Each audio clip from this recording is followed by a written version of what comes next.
माननीय सदस्य,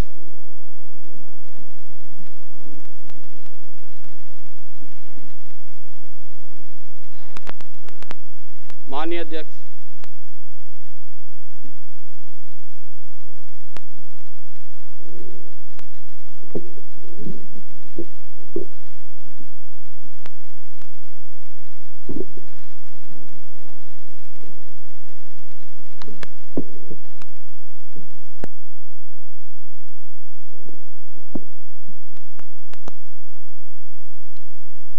प्रश्न श्री रमतराम पवार। प्रश्न संख्या 521।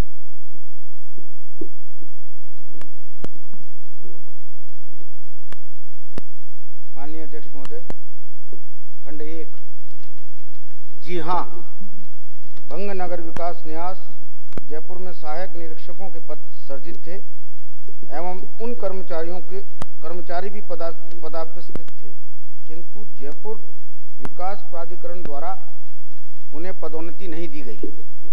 खंड 2। जी हां, प्राधिकरण के गठन के पश्चात श्री प्रदीप सिंह एवं श्री महमूद खां सहायक निरीक्षक को पदोन्नत दिया जाना शेष है।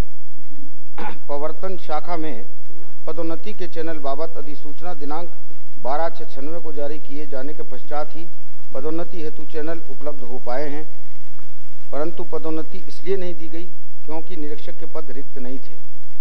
खंड 3। जी हां, प्राधिकरण के विनियमों के अनुसार पदोन्नति के लिए निर्धारित औपचारिकताएं पूर्ण कर शीघ्र पदोन्नति समिति की बैठक आयोजित कर ली जाएगी। माननीय मंत्री महोदय के जवाब से संतुष्ट होता हूं। उसके उपरांत भी मैं इनसे पूछना चाहूँगा कि जब ये 1996 को अधिसूचना द्वारा चैनल तैयार हो गया तो आज उसके बाद तक इनकी पदोन्नति क्यों नहीं की गई। दूसरा, जो जवाब में बताया कि भी ये आगे चैनल तैयार हो गया इसलिए इनकी पदोन्नति कर दी जाएगी, लेकिन आज 21/1/98 के अनुसार 5 पद जो है वो एनफोर्समेंट ऑफिसर्स के भर दिए गए, जिससे इंस्पेक्टर के पद रिक्त हो गए और 21/1/98 के बाद 21/1/99 चला गया। उसके बावजूद भी इनकी पदोन्नति क्यों नहीं की, इसका उत्तर दें।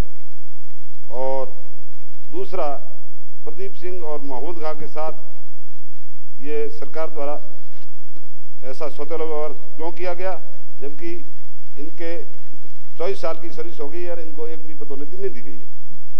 तीसरा, मंत्री महोदय से ये भी पूछना चाहूँगा कि क्या इनको अब 1992 में पहली पदोन्नति और दूसरी 1997 में देने का विचार रखते हैं?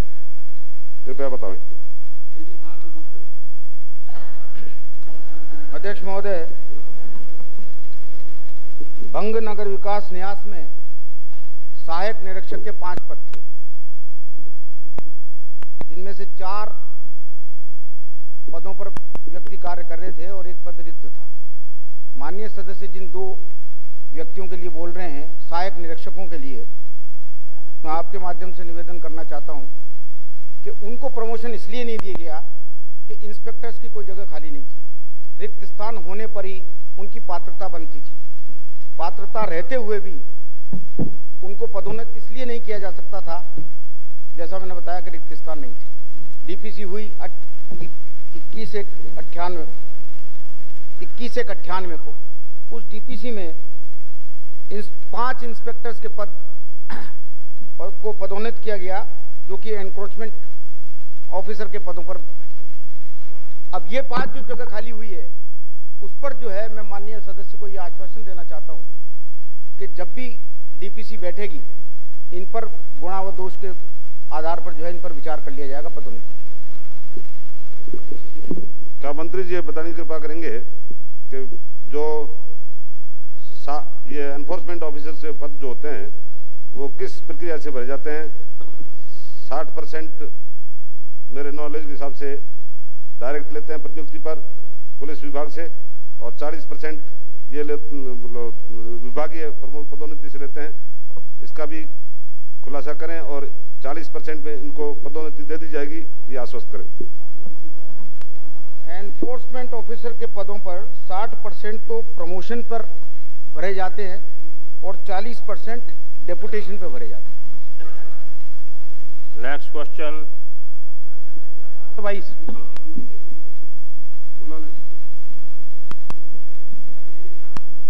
जी हाँ, ऐसे प्लांटों की स्थापना से पूर्व एवं संचालन हेतु वायु प्रदूषण निवारण तथा नियंत्रण अधिनियम 1981 के अंतर्गत राजस्थान राज्य प्रदूषण नियंत्रण मंडल की सम्मति लेना आवश्यक है। जोर से बोले, माइक हाँ। ले पास में।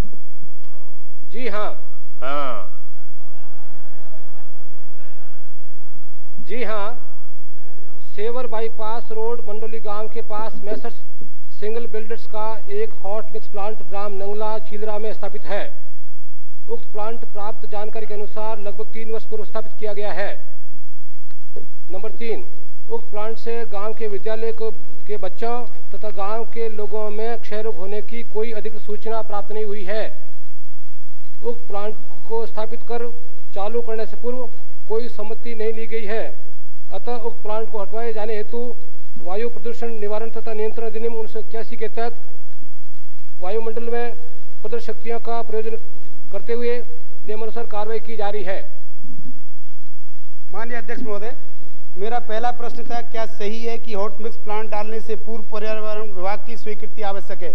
मैं माननीय मंत्री जी को निवेदन करना चाहता हूं कि भरतपुर जहां राष्ट्रीय घना उद्योग है, उसके साथ साथ ताज ट्रेपेज की वजह से सुप्रीम कोर्ट का एक आदेश है कि कोई भी उद्योग बिना पर्यावरण के आदेश के अनुसार जिसमें पॉल्यूशन होता हो स्थापित नहीं हो सकता।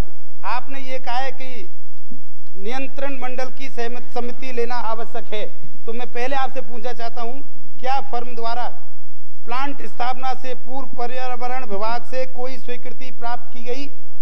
यदि की गई तो कब ली गई, कि उसकी दिनांक और तथा किसके द्वारा स्वीकृत किया वो बताएं। नंबर 1। नंबर 2 है, यदि नहीं ली गई तो पर्यावरण विभाग ने 3 वर्षों में प्लांट को क्यों चलने दिया?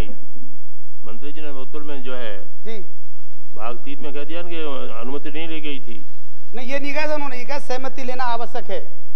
ये नहीं लिखा लिया या नहीं लिया, प्लांट के बारे में नहीं लिखा है सर। इसलिए मैं पूछ रहा हूँ, यदि नहीं ली गई तो प्लांट को स्थापित क्यों नहीं दिया? चालू करने के पूर्व कोई सम्मति नहीं ली गई है। नहीं, ये नहीं है सर, लेना आवश्यक है। नहीं ली गई है। दूसरा मैं ये कह रहा हूँ, नहीं, सेकंड क्वेश्चन है मेरा, तो ये पर्यावरण विभाग ने इस प्लांट को क्यों लगने दिया गया? अगर प्लांट लग गया तो प्लांट लगने से आपसे मैं निवेदन करना चाहता हूं, उस फर्म के विरुद्ध और जो कंसर्न अधिकारी हैं जिन्होंने प्लांट लगने की स्वीकृति दे दी, 5 साल से चल रहा है, 3 साल से नहीं, 5 साल चल रहा है, आप क्या कार्रवाई करेंगे और ये प्लांट कब बंद कर दिया जाएगा, ये मैं आपसे निवेदन करना चाहता हूँ। अध्यक्ष महोदय, ये बात सही है कि ये हॉट मिक्स प्लांट लगा, उससे पहले उन्होंने इसको चालू करने के लिए और स्थापित करने के लिए अपने वायु प्रदूषण नियंत्रण बोर्ड से किसी प्रकार की परमिशन नहीं ली है और इसीलिए इस प्लांट को हटाए जाने के लिए कार्रवाई की जा रही है। नंबर 1। नंबर 2, चूंकि काफ़ी लंबे समय से ये चलना हुआ बताया जाता है और सड़क के किनारे पर लगा हुआ है, ये बात सही है, फिर भी अपने पोल्यूशन नियंत्रण बोर्ड के अधिकारियों द्वारा जिनका प्रतिस्थापन भरतपुर में किया गया है, उनके द्वारा कोई कार्रवाई नहीं किए जाने के कारण से उनके खिलाफ में जो भी नियमानुसार कार्रवाई की जा सकती है, मैं कार्रवाई करने का आदेश दे रहा हूँ। अध्यक्ष महोदय, मैं आपके माध्यम से माननीय मंत्री जी से 2 सवाल पूछना चाहता हूँ। आपने एक बात ये कही कि इस प्लांट से स्कूल के बच्चों को और आसपास के ग्रामीणों को क्षय रोग या किसी तरीके की कोई बीमारी होना नहीं पाया गया। क्या आपने इसके लिए कोई जांच या सर्वे कराया है? यदि कराया तो कब कराया, उसकी रिपोर्ट आप सदन पटल पर रखें। दूसरा, आप कह रहे हैं कि कुछ नुकसान नहीं हुआ, ये रोड पर ये आपका मिक्स प्लांट लगा हुआ है, कई पशु भी उस डामर में कई बार धंसे, ग्रामीणों ने शिकायत की है, उसके बावजूद उस पर कोई कार्रवाई नहीं की गई। बिना इजाजत के लगाना आप स्वीकार कर रहे हैं और उसके बावजूद हटाने की कार्रवाई नहीं की, तो मेरा तो पहला माननीय अध्यक्ष महोदय स्पेसिफिक प्रश्न पूछा है कि आपने लिखा कि कोई की बीमारी होना नहीं पाया गया। तो मैं जानना चाहता हूं कि आपने इसके लिए कोई जांच या रिपोर्ट कराई, तो वो रिपोर्ट आप बताइए। अध्यक्ष महोदय, क्योंकि ये प्लांट अपने बिना नियमानुसार कार्रवाई किए और बिना पूर्व में स्थापित करने हेतु और संचालित करने के लिए परमिशन लिए बिना चालू कर दिया गया है, तो जैसा मैंने निवेदन किया कि सख्त से सख्त जो भी कार्रवाई। एक प्रश्न जब आसन कह रहा है, मैं पूछ रहा हूं, आपने अपने उत्तर में आप इधर देखिए चेयर की तरफ, आपसे पूछ, अध्यक्ष जी आपके माध्यम से पूछा है और आपने भी फॉलो किया। मेरा तो स्पेसिफिक प्रश्न ये है कि माननीय मंत्री जी ने अपने उत्तर में प्रश्न के खंड 3 में ये कहा है कि किसी तरीके की स्कूल के बच्चों या ग्रामीणों को कोई बीमारी या किसी तरीके के लक्षण होना नहीं पाया गया। इसके लिए क्या आपने कोई जांच या सर्वे कराया तो किसके द्वारा कराया, उसकी रिपोर्ट बता दीजिए। हमारे पास में इस प्रकार की कोई अधिकृत कोई जानकारी हमें नहीं मिली है जिसके आधार पर ये कहा जा सके कि सुनो तो सही, आप सवाल इनसे आपसे थोड़ी, न तो ग्रामीणों के द्वारा इस प्रकार की कोई रिपोर्ट पेश की गई, न अपने चिकित्सा स्वास्थ्य अधिकारी के द्वारा इस प्रकार की कोई रिपोर्ट पेश की गई और न अपने जिला प्रशासन द्वारा भी इस प्रकार की कोई हमें जानकारी दी गई है। हमने प्रश्न पूछे जाने के पश्चात जानकारी प्राप्त करने की कोशिश की, मगर दुर्भाग्य से इस प्रकार से किसी भी एजेंसी के मार्फत हमें जानकारी नहीं मिली है कि इस प्रकार की बीमारी फैली गई है या इस पर कोई बात है। किससे जानकारी मांगी अध्यक्ष महोदय, मेरे समझ में नहीं आ रहा। खूब शिकायतें दी हैं, आप तो वो बताइए ना आपने किससे। विभाग से मांगते हैं, चिकित्सा अधिकारी को पूछते हैं, चिकित्सा स्वास्थ्य अधिकारी से जानकारी प्राप्त की है, जिला कलेक्टर से जानकारी प्राप्त की है, सभी प्रकार के जो एजेंसी। अध्यक्ष महोदय, जिला चिकित्सा एवं स्वास्थ्य अधिकारी को आपने कोई जांच के लिए चिट्ठी लिखी हो, आप बताइए। अजी चिट्ठी कब लिखी, क्या लिखी? अजी कोई चिट्ठी लिखने से सारा मामला होता है क्या? इस या कलेक्टर से रिपोर्ट अलग से प्रश्न भी है। दूसरा वन विभाग से या प्रदूषण विभाग से मांगेंगे, वो बीमारी क्या जानकारी देंगे? अध्यक्ष महोदय, इस प्रकार के प्रश्न पूछे जाने के पश्चात में कई बार अपने लिखित में अपने कॉरेस्पॉन्डेंस करने से समय ज्यादा लगने की संभावना होती है, इसलिए कई बार टेलीफोन से वार्ता भी करते हैं और टेलीफोन से वार्ता करके भी हम जानकारी मंगाते हैं। जानकारी मंगाने पर हमें इस प्रकार कोई जानकारी नहीं मिली है।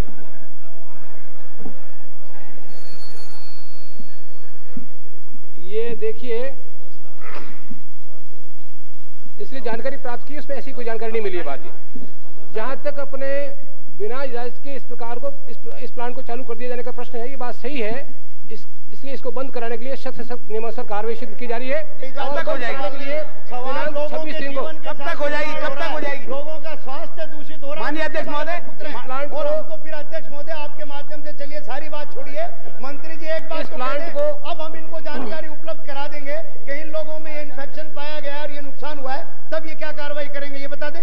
इस प्लांट को बंद कराए जाने के लिए कारण बताओ नोटिस दिनांक 26/3 को दे दिया गया है और उनका संतोष पर जवाब अभी तक नहीं आया है, इसलिए इस प्लांट को बंद किए जाने की पुख्ता पक्की कार्रवाई की जा रही है। कब तक हो जाएगी? कब तक हो जाएगी? अब उसमें नहीं, कब तक करा देंगे तो स्पेसिफिक अध्यक्ष महोदय डेट हो।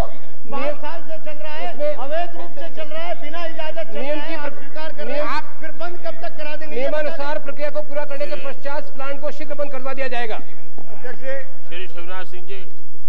माननीय अध्यक्ष जी, मैं माननीय मंत्री महोदय से जानना चाहूँगा, ये कानून के बहुत ज्ञाता हैं, तो क्या इसमें बिना आज्ञा के कोई प्लांट लगा लिया जाए, उसमें बंद करना ही सफिशिएंट है या उस एक्ट में ऐसे कोई पैनल प्रोविजंस भी हैं जो आपको करने चाहिए थे? एक बात। और जिन अधिकारियों की ड्यूटी थी, प्रश्न पूछने के बाद में तो आप सब कर रहे हो, लेकिन जिन अधिकारियों की ड्यूटी थी इस प्रकार का एक्शन लेना, उनने आपको क्या सूचना दी और उनके खिलाफ आपने क्या अभी तक कार्रवाई की? प्रश्न पूछने के बाद में तो आप उसको बंद करोगे, लेकिन बंद करने के अलावा भी उसके ऊपर कोई पैनल प्रोविजंस आपके कानून में है कि नहीं है, उनकी अनुपालना क्यों नहीं है? उपाध्यक्ष महोदय, अध्यक्ष महोदय, माननीय सदस्य ने जो प्रश्न किए हैं बहुत वाजिब प्रश्न पूछे हैं। मैं इतना ही निवेदन करना चाहूँगा कि जो अधिकारी अपने अपने प्रदूषण नियंत्रण बोर्ड के द्वारा वहाँ पर स्थापित लगाया गया है इस प्रकार के प्रश्न अपने कार्य को नियंत्रित करने के लिए, उनके द्वारा चूंकि इस प्रकार की कोई कार्रवाई लंबे समय नहीं किए जाने के कारण से उनके खिलाफ में जो भी नियमानुसार कार्रवाई की जा सकती है, कार्रवाई करने के बारे में मैंने जैसा निवेदन किया, मैं आदेश में दे चुका हूँ इसी सदन कर, और मैं पुख्ता तौर से जो भी कार्रवाई हो सकती है मैं करने की करूँगा। नंबर 1। दूसरा जैसा आपने कहा कि इस प्रकार का प्लांट लगाए जाने से पहले न तो परमिशन ली और न संचालित करने के समय परमिशन ली, ये बात सही है। इसलिए नियमानुसार जो कार्रवाई बंद करने की जो की जा सकती है वो तो मैं कर ही रहा हूँ, पर उनके साथ साथ साथ में अगर मान लो कोई पिनल प्रोविजन भी, कोई पिनल प्रावधान होने के कारण से अगर कोई एक्शन लिया जा सकता है तो भी मैं कानून की दृष्टिकोण से इसको एग्जामिन करवा करके और उस दिशा में भी अगर कोई कार्रवाई की जा सकती है तो मैं करने की चेष्टा करूंगा। क्या सजा का प्रावधान क्या है? एक जीप में प्रदूषण होता है, उसकी अलग बात है, इतने बड़े प्लांट का क्या प्रावधान क्या है, क्या सजा? श्री बदनलाल वर्मा।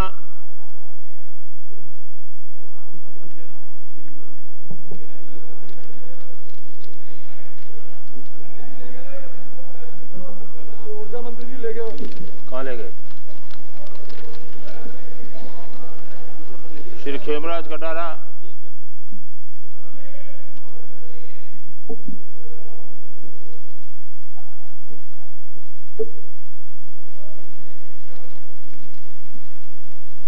श्री आर.बी. शर्मा। शैलेंद्र जोशी जी की जगह आपको अनुमति दी है। प्रश्न संख्या 525। खंड 1, गुणवत्ता की जांच के कोई मानदंड निर्धारित नहीं है।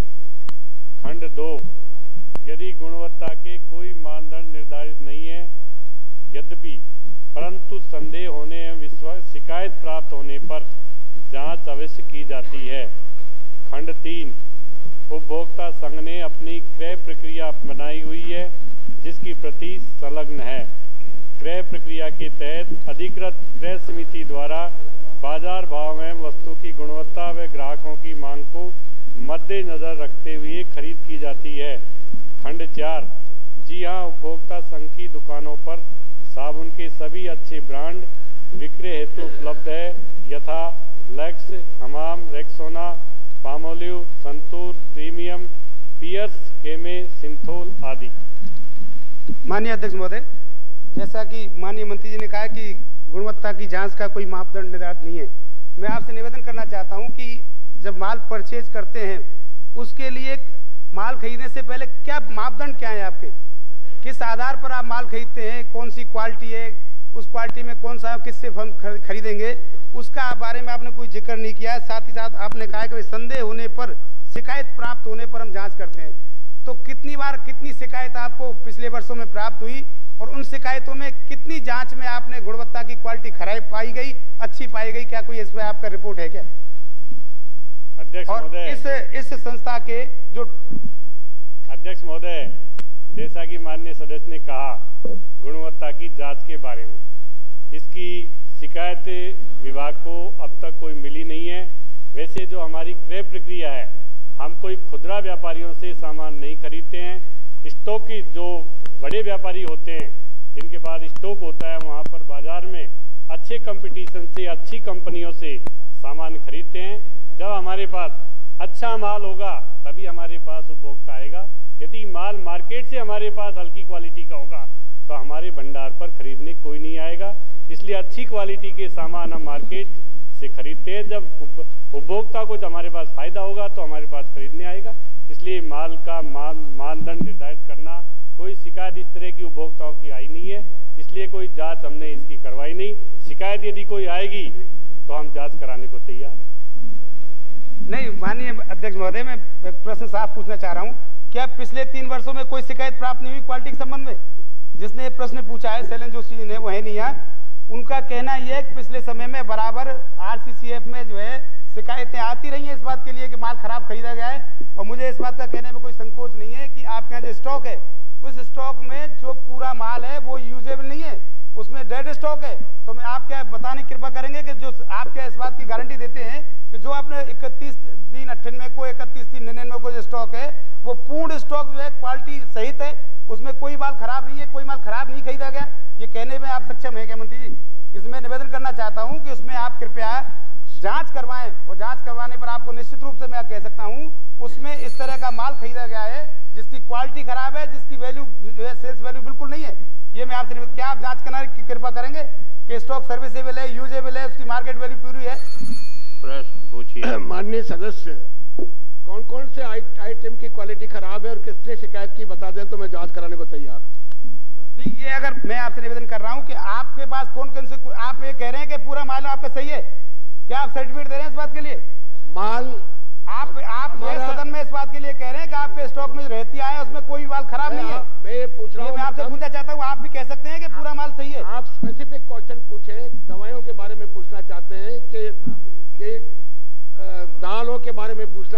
कि कंट्रोल आइटम के बारे में पूछना चाहते हैं, किस आइटम के बारे में पूछना चाहते हैं, प्रश्न तो स्पष्ट कर दें ताकि मैं उसके आधार पर उसका उत्तर दे सकूं। जनरल सर्विसेज का गुड्स है, मेडिसिन भी है, उसमें जो टाइम बार्ड मेडिसिन भी हैं, और जो हमारा स्टॉक है जनरल स्टॉक, उसमें भी हमारा टाइम बार्ड स्टॉक है अपने पास जो यूजेबल नहीं है। क्या आप इसकी जांच कराकर इस बात की संतुष्टि करेंगे कि हमारे पास माल खराब नहीं है? स्पेसिफिक जो है अध्यक्ष महोदय, जहां तक दवाओं का सवाल है, हमारा होलसेल कंपनी के जो होलसेल एजेंट है उनसे एक एग्रीमेंट होता है, और जो दवाएं हमारे काम आती है वो दवाएं तो हम रखते हैं और साल के अंत में वो दवाएं उनको लौटा देते हैं। कोई आउट डेट अगर निकल जाती है तो वो भी होलसेल एजेंट से हमारा एग्रीमेंट है और दवाएं हम उनको लौटा देते हैं। ये हमारी प्रक्रिया है। बाकी जो दालें हैं, चीनी है, ये जो बाजार में स्टॉकिस्ट होते हैं, 4-5 बड़े बड़े स्टॉकिस्ट होते हैं, एक परचेजिंग कमेटी बना रखी है, वो मार्केट में जाती है, माल को देखती है और उसके आधार पर माल को परचेज करती है। अब तक का सिस्टम ये रहा है। फिर भी मैंने इस प्रश्न को देखने के बाद ये फैसला किया है कि यह एक लेबोरेटरी है जो ISI मार्क की है। मैं भविष्य में 2 बार माल की चेकिंग उस लेबोरेटरी के माध्यम से कराने का आदेश दे रहा हूं। दाल के ऊपर कैसे लगाएंगे ISI? दाल तो साहब जो मिलों की आती है, अच्छा, स्टॉकिस्ट है, पैक माल ही खरीदते हैं। हम ज्यादातर पैक माल खरीदते हैं। करण सिंह जी, हम ज्यादातर पैक माल खरीदते हैं, हमको खुदरा माल नहीं खरीदते हैं। मंत्री महोदय, मैं अध्यक्ष जी आपके माध्यम से जान दिलाना चाहूंगा, मैंने डिबेट में भी इस बात को कहा था कि दवाइयों के मामले में जो उपभोक्ता संघ की खरीद फरोख्त है उसमें बड़े भारी प्रश्न चिन्ह हैं। मैं सदन के ध्यान में इस बात को लेकर के आया था कि बाजार में खुले मार्केट में जो ग्लूकोज की बोतल 30 रुपए में बिकती है वो उपभोक्ता संघ की दुकानों पे 29 रुपए में बिकती थी, जिसको हम लोगों ने सवाई मानसिंह अस्पताल में लाइफ लाइन के माध्यम से 10 रुपए में बेचना चालू किया, 7 रुपए में खरीद करके। और हमारे उसको चालू करने के कुछ दिनों बाद ही उपभोक्ता संघ ने उन्हीं बोतलों को 9.5 रुपए में 8 आने कम करके बेचना चालू कर दिया। अब कहां पर तो वो 27 रुपए में बेच रहे थे, कहां 9 रुपए में बेच रहे थे। ये इतना बड़ा जो मुनाफे का गैप है, ये पिछले सालों में कहां जाता रहा।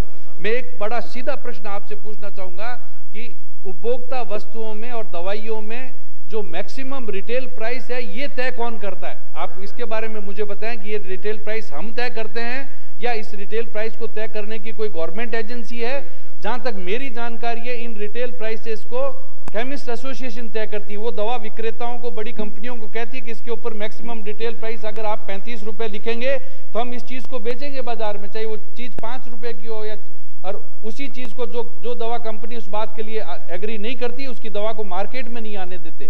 बिल्कुल ये का ये हाल उपभोक्ता वस्तुओं पर है। जिस कोलगेट की ट्यूब की कीमत पर हम 17 रुपए या 20 रुपए लिख करके समझते हैं कि है, उसमें मैक्सिमम रिटेल प्राइसेस हैं, उनमें मिनिमम रिटेल प्राइसेस क्यों नहीं हो सकती? मैक्सिमम रिटेल प्राइसेस में टैक्स एडेड होता है और जो सबसे देश में सबसे ज्यादा जहां पर टैक्स दिया जा रहा है उस टैक्स को ऐड करके उसकी प्राइस की जाती है।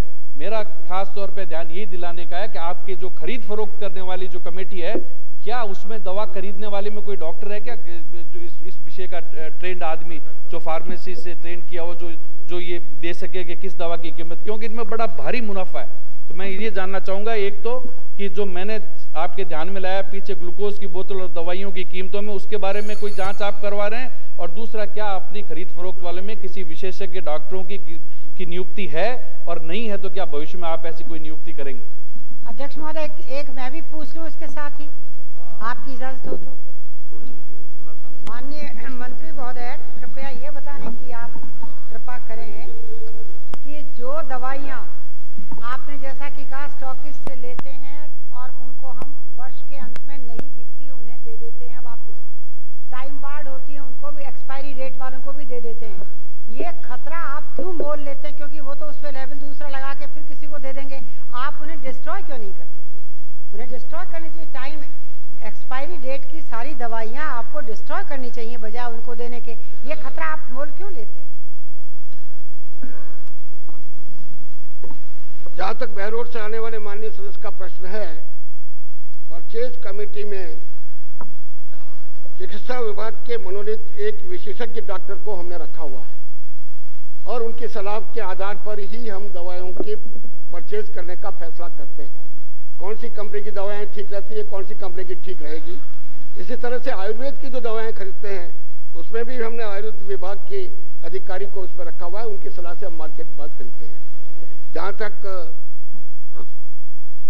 जूझने से मैं बोल रहा हूँ, मैं इतना ध्यान रखता हूँ आप कहाँ से मेंबर हैं।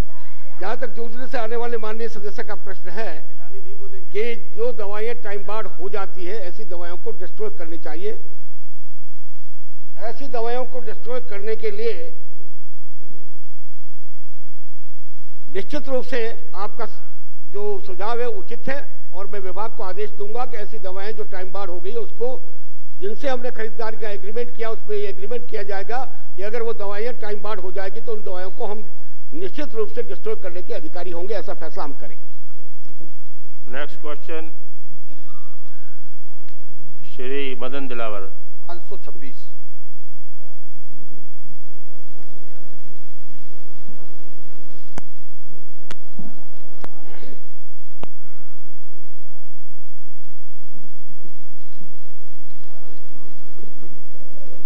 जी नहीं, कृषि उपज मंडी कोटा में रोड नंबर 7 के सामने मुख्य गेट खुला है। माननीय अध्यक्ष महोदय, रोड नंबर 7 पर कितने गेट हैं, उसमें से कौन कौन सा गेट खुला हुआ है तथा कौन कौन सा गेट बंद है, ये बताने की कृपा करें। ये मुख्य द्वार नहीं खुला हुआ है और ये मुख्य द्वार दूसरे को मान रहे हैं, इसलिए मैं पूछना चाहता हूं कि कुल कितने गेट है, उसमें से कौन कौन सा गेट खुला हुआ है।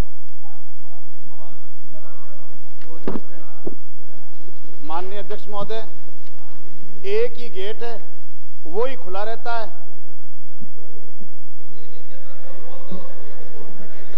माननीय अध्यक्ष महोदय, एक ही गेट नहीं है उस पर 2 गेट हैं, उस पर 2 गेट हैं। नहीं, आपको जानकारी नहीं है, आप जानकारी कर लें, वहां 2 गेट हैं और ये मुख्य द्वार बंद किया हुआ है। किसी व्यक्ति विशेष को लाभ देने की दृष्टि से इस गेट को बंद किया है और दूसरे गेट को खोला हुआ है, इसलिए आपके पास सूचना नहीं आई है, तो आप सूचना प्राप्त करके और इस मुख्य गेट को खुलवाने की कोशिश करें। माननीय अध्यक्ष महोदय, अब आप जानकारी प्राप्त कर लेना। नहीं, जानकारी है। हाँ, है? हाँ, बोलिए क्या जानकारी है। माननीय अध्यक्ष महोदय, मूल प्रश्नकर्ता माननीय सदस्य आज पधारे नहीं है। नहीं, मैंने अनुमति दी है इनको। मैं अनुमति से ही ये बोल रहे हैं, मैं तो मान रहा हूँ, लेकिन इस गेट के संबंध में माननीय सदस्य को भी जानकारी नहीं है, क्योंकि जो पूछने वाले थे वो है नहीं और इनको जानकारी जो उन्होंने दी है उतनी ही पूछ रहे हैं। अध्यक्ष महोदय, मैं स्पष्ट कर दूं, कोटा में ही रहता हूं, मैं स्पष्ट कर और दूं, मेरे को इसकी पूरी जानकारी है। मैं स्पष्ट कर दूं, मैं स्पष्ट कर देता हूं। अब मैं धारीवाल जी के बारे में कुछ नहीं कहना चाहता, इन्हीं का पर्सनल इंटरेस्ट है उसमें। मैं वही जवाब दे रहा हूं, मैं वही जवाब दे रहा हूं, मैं वही जवाब दे रहा हूं। हाँ, माननीय अध्यक्ष महोदय, हाँ बताएं। माननीय अध्यक्ष महोदय, उस सड़क पर जिस पर माननीय सदस्य पूछ रहे हैं, केवल एक गेट है और वो गेट खुला है। उस गेट के अंदर जो सड़क है, मुख्य मार्ग, उस पर डिवाइडर लगे हुए हैं। एक ही गेट से आवागमन है और सुरक्षा की दृष्टि से एक ही गेट रखा गया है। एक ही गेट खुला रखते हैं जिससे कि लीकेज की संभावना न हो।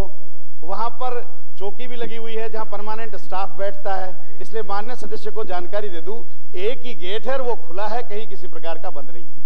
दूसरा गेट अभी एक ही एक खुला, एक बंद कर दिया आपने। कोई गेट बंद नहीं किया गया, कोई नहीं किया गया, कोई गेट बंद नहीं किया गया, खुला ही एक है, गेट ही एक है, बंद कहां से कर देंगे। सुरक्षा की दृष्टि से खुला रखा जाता है, इसका मतलब गेट और है।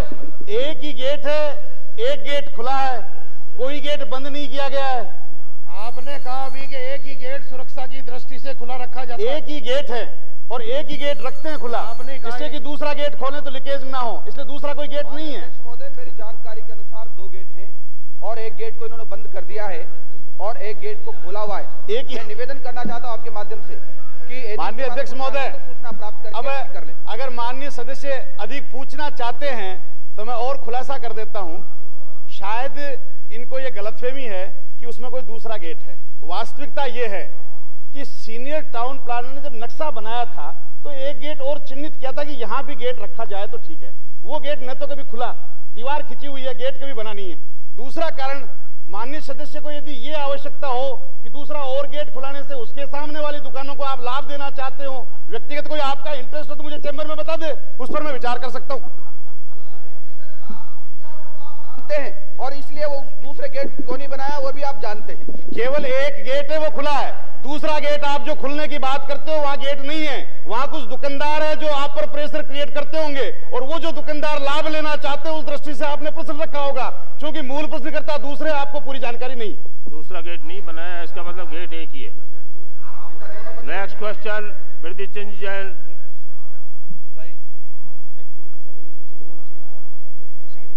स्वास्थ्य शासन मंत्री जी।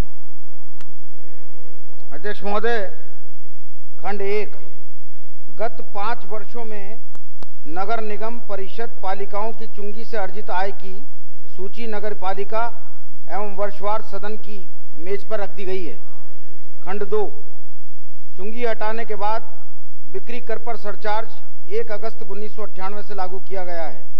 जनवरी 99 तक लगभग 64.85 करोड़ की आय होने की जानकारी वित्त विभाग ने दी है।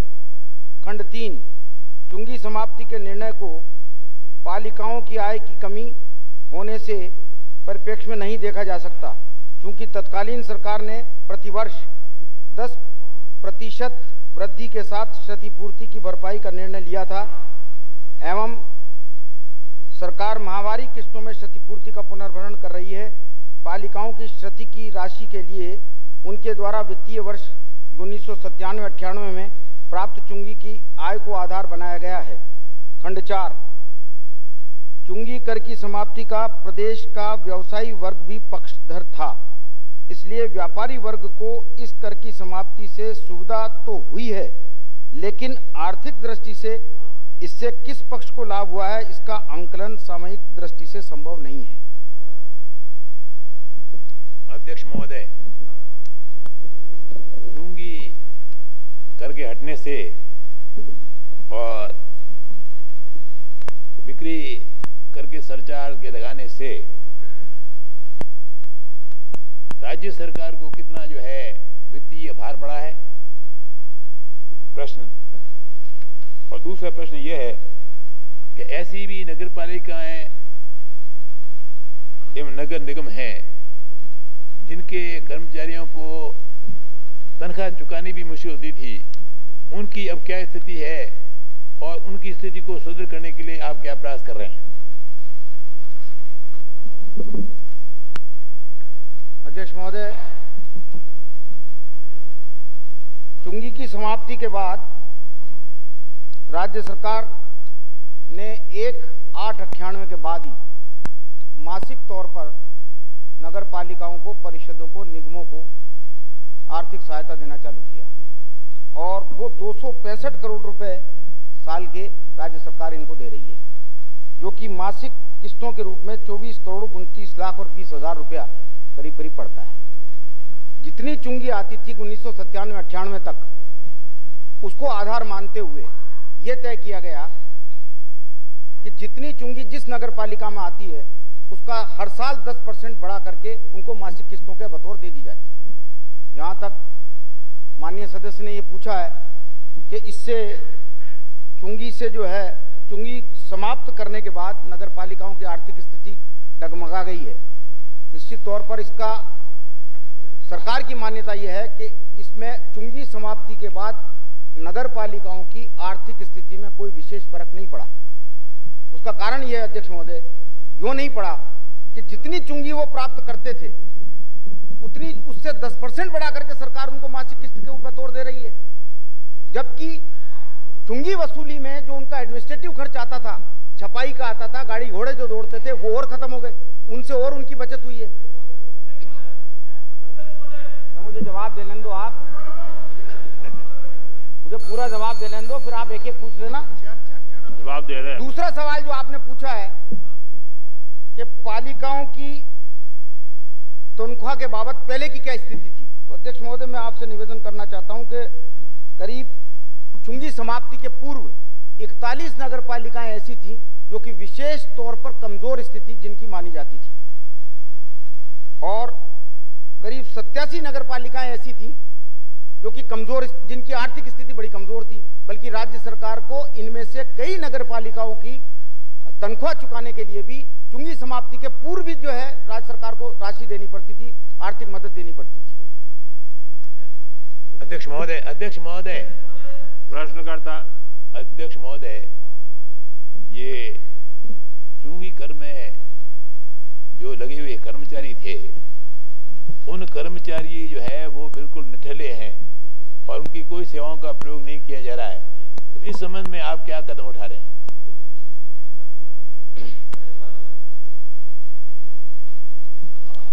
अध्यक्ष महोदय, चुंगी के लिए नगर पालिकाओं में revenue inspectors, assistant revenue inspectors, नाकेदार, सब नाकेदार, नाका गार्ड और लिपिक वगैरह कई लोग रहते हैं। कुल मिलाकर के राजस्थान भर की यह हालत है कि 6000 से भी ऊपर, 6300 करीब कर्मचारी चुंगी की वसूली में लगे हुए थे। निश्चित तौर पर यह समस्या तो सामने आई है, लेकिन सरकार ने वैकल्पिक उपाय इन कर्मचारियों के उपयोग के लिए, और उपयोग ही नहीं बल्कि समुचित उपयोग के लिए सुझाए हैं। जिस प्रकार जैसे फायर ब्रिगेड का मामला है, तो फायर ब्रिगेड की ट्रेनिंग दिलवा करके और कुछ लोगों को फायर ब्रिगेड के बतौर पर रखा जा सकता है। अभी हालत ये अध्यक्ष महोदय कि 6 या 8 घंटे के लिए फायर ब्रिगेड उपलब्ध रहती है, लेकिन जब कुछ लोगों को राजस्थान में ही ट्रेनिंग दिलवा करके, देवली में ट्रेनिंग होती है इसकी फायर ब्रिगेड की, फायर फाइटिंग की, वहाँ ट्रेनिंग दिलवा करके अगर 24 घंटे फायर ब्रिगेड की सर्विसेज जो है वो उपलब्ध कराई जा सकती हैं। इस प्रकार के कई सुझाव, विद्युत समुचित विद्युत के प्रवाह के लिए, पानी वानी की समस्याओं के लिए, दूसरी सफाई वगैरह के लिए, इन लोगों के लिए, जो इन कामों के लिए राज्य सरकार ने पालिकाओं को निर्देश दिए कि इन लोगों का समुचित उपयोग वहां पर किया जाए। इसके साथ साथ ही राजस्थान सरकार के दूसरे विभागों ने भी ऐसे व्यक्तियों की सूची मांगी है जो कि उनके यहाँ खप सकते हैं। जैसे पंचायत विभाग है, पंचायत विभाग ने एक सूची मांगी है, करीब 400-500 व्यक्तियों की हमने सूची तैयार की है जो इनको भेजेंगे ग्राम सेवक वगैरह के लिए, जहाँ पर भी ये रखना चाहते हैं, समायोजित करना चाहते हैं, वहाँ पर समायोजित करें। अध्यक्ष महोदय, ये अभी जो है मंत्री महोदय जी ने जो जवाब दिया है कि सुझाव जो है प्रस्तुत किया आपने, परंतु अभी उनकी सेवाएं जो है उनका उपयोग अभी तक नहीं आ रहा है और बिल्कुल वे निठल्ले हो रहे हैं और वो कोई भी काम नगर पालिका भी कोई भी वे कार्य नहीं देते हैं। इसलिए मैं कहना चाहता हूं, आखिर ये जल्दी कब तक आप इनकी सेवाओं का किस प्रकार उपयोग करेंगे, इस संबंध में जानकारी चाहता हूं। आपने तो इनके कैसे अब्जॉर्व किया जाएगा प्रश्न नहीं पूछा है जी? प्रश्न पूछा है आपने? ये प्रश्न में कहीं नहीं पूछा ये बात।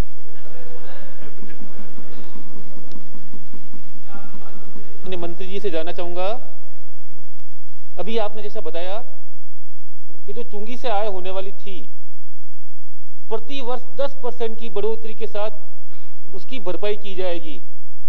माननीय मंत्री महोदय, 1 अप्रैल से नया वर्ष चालू हो गया है। इस बार जो आप सहायता देंगे हमें नगर परिषदों को, तो पिछले बार जो आपकी जो मासिक किस्त आ रही थी उससे 10% बढ़ा के देंगे आप? पहले कह चुका हूं, आप समझे नहीं मेरे सवाल, मेरे जवाब को। नहीं, नया वर्ष चालू हो गया, नया वर्ष हो पुराना वर्ष हो, बात तो वो की वही है, 10% बढ़ा के देंगे।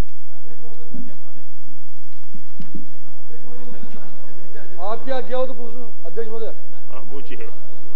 अध्यक्ष महोदय, मैं आपके माध्यम से मंत्री जी से ये पूछना चाहता हूं कि आपने जो 41 नगर पालिकाओं का जिक्र किया जिनकी हालत खराब है, तो जो अतिरिक्त सहायता आप पहले देते आए थे वो चूंकि अब चुंगी समाप्त हो गई, और चुंगी समाप्त होने के बाद आप सबको मंथली अपनी तरफ से आप भेज ही रहे हैं पैसा, लेकिन अतिरिक्त राशि जो पहले देते वो भी अभी तक अब देते रहेंगे, नहीं देंगे उनको, क्योंकि उनकी इतनी हालतें खराब है।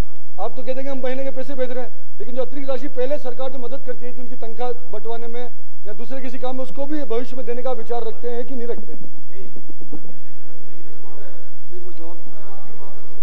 जानना चाहूंगा कि चुंगी हटाने के पश्चात सेल टैक्स पर सरचार्ज लगाया और इसके साथ नई सरकार ने एक एंटी टैक्स और लगा दिया, तो क्या आप उस सेल टैक्स को हटाने का विचार रखते हैं? नंबर 1। नंबर 2 कि आपने कहा कि बड़ी संख्या के अंदर ऐसे लोग बाग हैं जो नगर पालिका में कार्यरत थे और उनको फायर ब्रिगेड और दूसरी जगह आप तैनात कर रहे हैं। मैं निवेदन ये करना चाहता हूं कि आपने खुद 87 नगर पालिकाओं की सूची बता दी जो अपनी तनख्वाह नहीं चुकाना चाहते, उनको हमेशा सरकार विशेष तौर पर ऐड देती है, सहायता देती है, तो तो क्या उन लोगों को आप दूसरी नगर पालिका नगर निगम में खपाकर उनकी जो सहायता राशि आप देते हैं उसको बढ़ाने का विचार रखते हैं, नहीं रखते?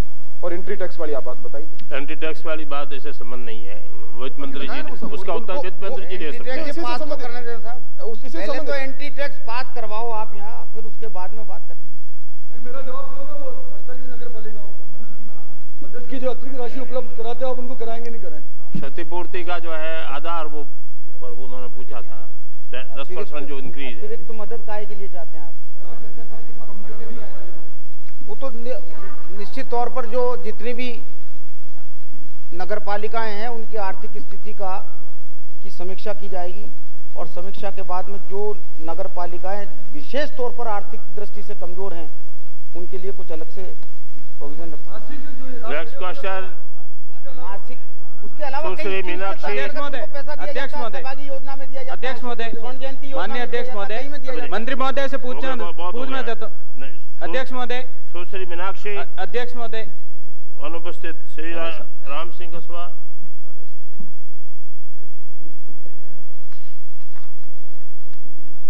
श्री राधेश्याम गंगानगर 530 530।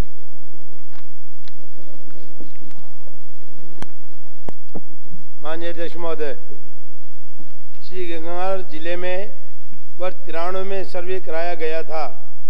सर्वे के उपरांत नए राशन कार्ड वितरित करवाए गए थे। राशन कार्ड एक अनवरत प्रक्रिया है। जब भी व्यक्ति स्थान छोड़कर जाते हैं या नए व्यक्ति आते हैं तो तदनुसार राशन कार्ड निरस्त किए जाते हैं, नए राशन कार्ड बनाए भी जाते हैं। 2, राशन कार्ड राज्य मुद्रणालय से मुद्रित कराकर प्रेषित किए गए हैं, प्रत्यक्ष से राशि स्वीकृत नहीं की गई है। 3, राज्य में राशन कार्ड बनाने के संबंध में जारी आदेश 1976 के पार्ट 3 की प्रति सदन की मेज पर रख दी गई है। माननीय अध्यक्ष महोदय, बड़ी विडंबना बात है कि राशन कार्ड 4 साल से है ही नहीं और राशन कार्ड की बात आप कर रहे हैं कि उनके पास राशन कार्ड है। मैंने ये प्रश्न किया है कि गंगानगर में राशन कार्ड हमारे किसी भी आदमी को अभी तक वितरित नहीं हुए जो नए राशन कार्ड बनने थे। जो 93 में आपने राशन कार्ड बढ़ाए उसके बाद उनको समाप्त कर दिया और नए राशन कार्ड बन के तैयार हो गए और वो राशन कार्ड वितरित नहीं हुए। उसका कारण इसमें मैंने जो पूछा है वो आपने बताया ही नहीं। गंगानगर के अंदर राशन कार्ड बनाने के लिए जो सर्वे कराया गया वो नगर परिषद द्वारा कराया गया था और वो सर्वे उन्हीं के पास है, हमारे पास वो नहीं पहुंचा। अगर वो पहुंचेगा तो राशन कार्ड बना दिए जाएंगे। मैं ये प्रार्थना कर रहा था अध्यक्ष महोदय कि 93 में सर्वे हुआ और आज क्या चल रहा है ये आपको विदित है। तो आज तक राशन कार्ड नहीं मिले तो गरीब आदमी कहां से राशन लेंगे? इसकी व्यवस्था कौन करेगा भाई? 93 में तो आपने सर्वे कराया और वो सर्वे रिपोर्ट आज तक हमारे पास नहीं पहुंची, तो कब पहुंचेगी? और आप कह रहे हो नगर पालिका ने कराया। मेरे ख्याल में तो ड्यूटी जिसकी भी आप लगाते हैं वो ही करवाता है। जब सर्वे हो गया 93 में, राशन कार्ड तैयार हो गए और राशन कार्ड आज तक किसी को प्राप्त नहीं हो रहा। और राशन किसको जा रहा है? वो राशन जो भी आप राशन की दुकानें हैं उन पर जो राशन है वो कौन ले रहा है? आप यहाँ से सप्लाई कर रहे हो तो आप ये तो जानकारी करो कि वो राशन कहाँ जा रहा है। किसी भी गरीब आदमी को, किसी भी नागरिक को राशन नहीं मिल रहा, इसके कारण की आप जानकारी दें। ये जवाब आपको बिल्कुल गलत दिया गया है। आप कृपा करके इसको जवाब को पूरा अधिकारियों की खिंचाई कीजिए।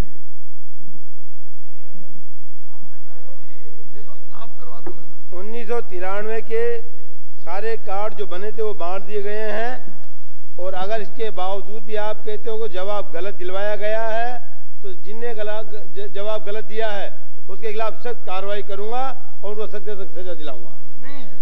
ये बात तो बिल्कुल आपकी उचित है, लेकिन मैं साथ में एक निवेदन मैंने और किया, उसका जवाब आपने नहीं दिया। राशन जो वहां इतने सालों से जाता है, राशन की दुकानें जो है आपसे माल उठाती हैं, वो माल कहां बिकता है, कहां जाता है जब राशन कार्ड है ही नहीं? गाड़ी नहीं है तो वो राशन कहाँ जाता है? मैं तो ये पिछली सरकार की गड़बड़ की हुई है। आप उसको सुधारने का कोई इरादा रखते हैं या नहीं रखते?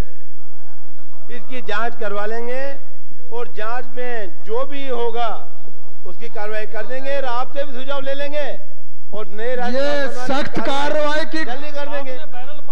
ये सख्त कार्रवाई की डेफिनेशन क्या है ये बताओ आप सब। जांच चल रही है, शिकायतें भी आ रही है और ये अलग से प्रश्न लेकर जवाब कभी अलग से देंगे। नहीं, आपने एक घोषणा की थी कि जांच कराऊंगा, हर मामले में जांच कराते हैं। एक पहले सत्र चालू हुआ तब कहा था बैरल पॉइंट की जांच कराऊंगा, करा ली क्या आपने? जांच चल रही है, जांच चल रही है, मैंने आपसे कहा ना। और जांच आने पर जो भी अनियमितता पाई जाएगी, जो गलत पाएगा उसके खिलाफ कार्रवाई करेंगे और उसे निरस्त भी करेंगे। रहेगी या जांच पूरी भी होगी? जांच होगी, पूरी आ रही है जांच। टाइम बाउंड तो होगा, कब तक पूरी होगी ये जांच? ये सख्त कार्रवाई में क्या करते हैं आप लोग, कुछ बताओ सही से। हर बार यही होता है, चुप हो जाओ। कर लेते हैं, मैं आपसे बात कर लेते हैं। पिछले बार भी माननीय अध्यक्ष महोदय, मैं मंत्री महोदय से आपके माध्यम से जानना चाहूंगा कि ये कब तक प्रक्रिया इसकी पूरी हो जाएगी? आपका जवाब संतोषजनक है कि आप उसकी इंक्वायरी करा लेंगे और इंक्वायरी बिठा देंगे, लेकिन ये कब तक हो जाएगा? जल्दी ही। नेक्स्ट 5 साल नहीं होगा, जल्दी 2 महीना कब? आदरणीय अध्यक्ष महोदय, ये बीजेपी ने इसलिए किया था कि गंगानगर से राशन था और आप कृपा करके जिनको राशन नहीं मिलता उनकी तुरंत व्यवस्था कराने की कृपा करें।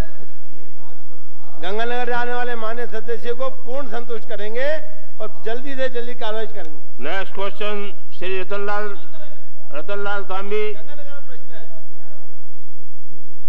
अनुपस्थित। श्री नंदलाल मीणा, प्रश्न संख्या 532। माननीय अध्यक्ष महोदय, जनजातीय उपयोजना के लिए वर्ष 1998-99 में 100 गांवों को विद्युतीकरण एवं 800 गांवों को ऊर्जीकरण के लिए राज्य आयोजना मद में रुपये 1281,32,000 का प्रावधान किया गया है। विशेष केंद्रीय सहायता, संस्थागत वित्त एवं केंद्र प्रवर्तित योजना के अंतर्गत इस मद में कोई प्रावधान नहीं किया गया है। नंबर 2, फरवरी 99 तक जनजातीय उपयोजना क्षेत्र में 100 गांवों के लक्ष्य के विरुद्ध 24 गांवों का विद्युतीकरण कर दिया गया है तथा 800 कुओं के ऊर्जीकरण के विरुद्ध 608 कुओं का ऊर्जीकरण कर दिया गया है। विद्युतीकरण गांवों का पंचायत समितिवार निम्न प्रकार है। उदयपुर दरियावत पंचायत समिति संख्या 3, थोगारी, पालमोड़ा, केली, बांसवाड़ा में पीपलखूंट में, लूणजी पेमा, बैतकिया, जिया, मानपुर, कुशलगढ़ में उमराजो और रतनमाल। आप संख्या बता दीजिए, संख्या गांव का नाम नहीं। जी, डोंगरपुर में 8 गांव हैं। पाठियों का भागा, मांडवा की निचली, गोट, पादरा, चौबिसान, दड़ा, नया टापरा, बिकसोड़, बांदड़ा और बिछीवाड़ा में है चक्कमहुड्डी। असलपुर में है सीताखेड़ा, सुंदरखेड़ा, सागवाड़ा में चकनोखाना, पदमपुरा, बनखांड, केतल और अचलपुरा। अरनोद में है ये चित्तौड़। ऊर्जीकरण कुओं का है उदयपुर में 147, डूंगरपुर में 317, बांसवाड़ा में 127, चित्तौड़गढ़ में 12 और सिरोही में 5, 608।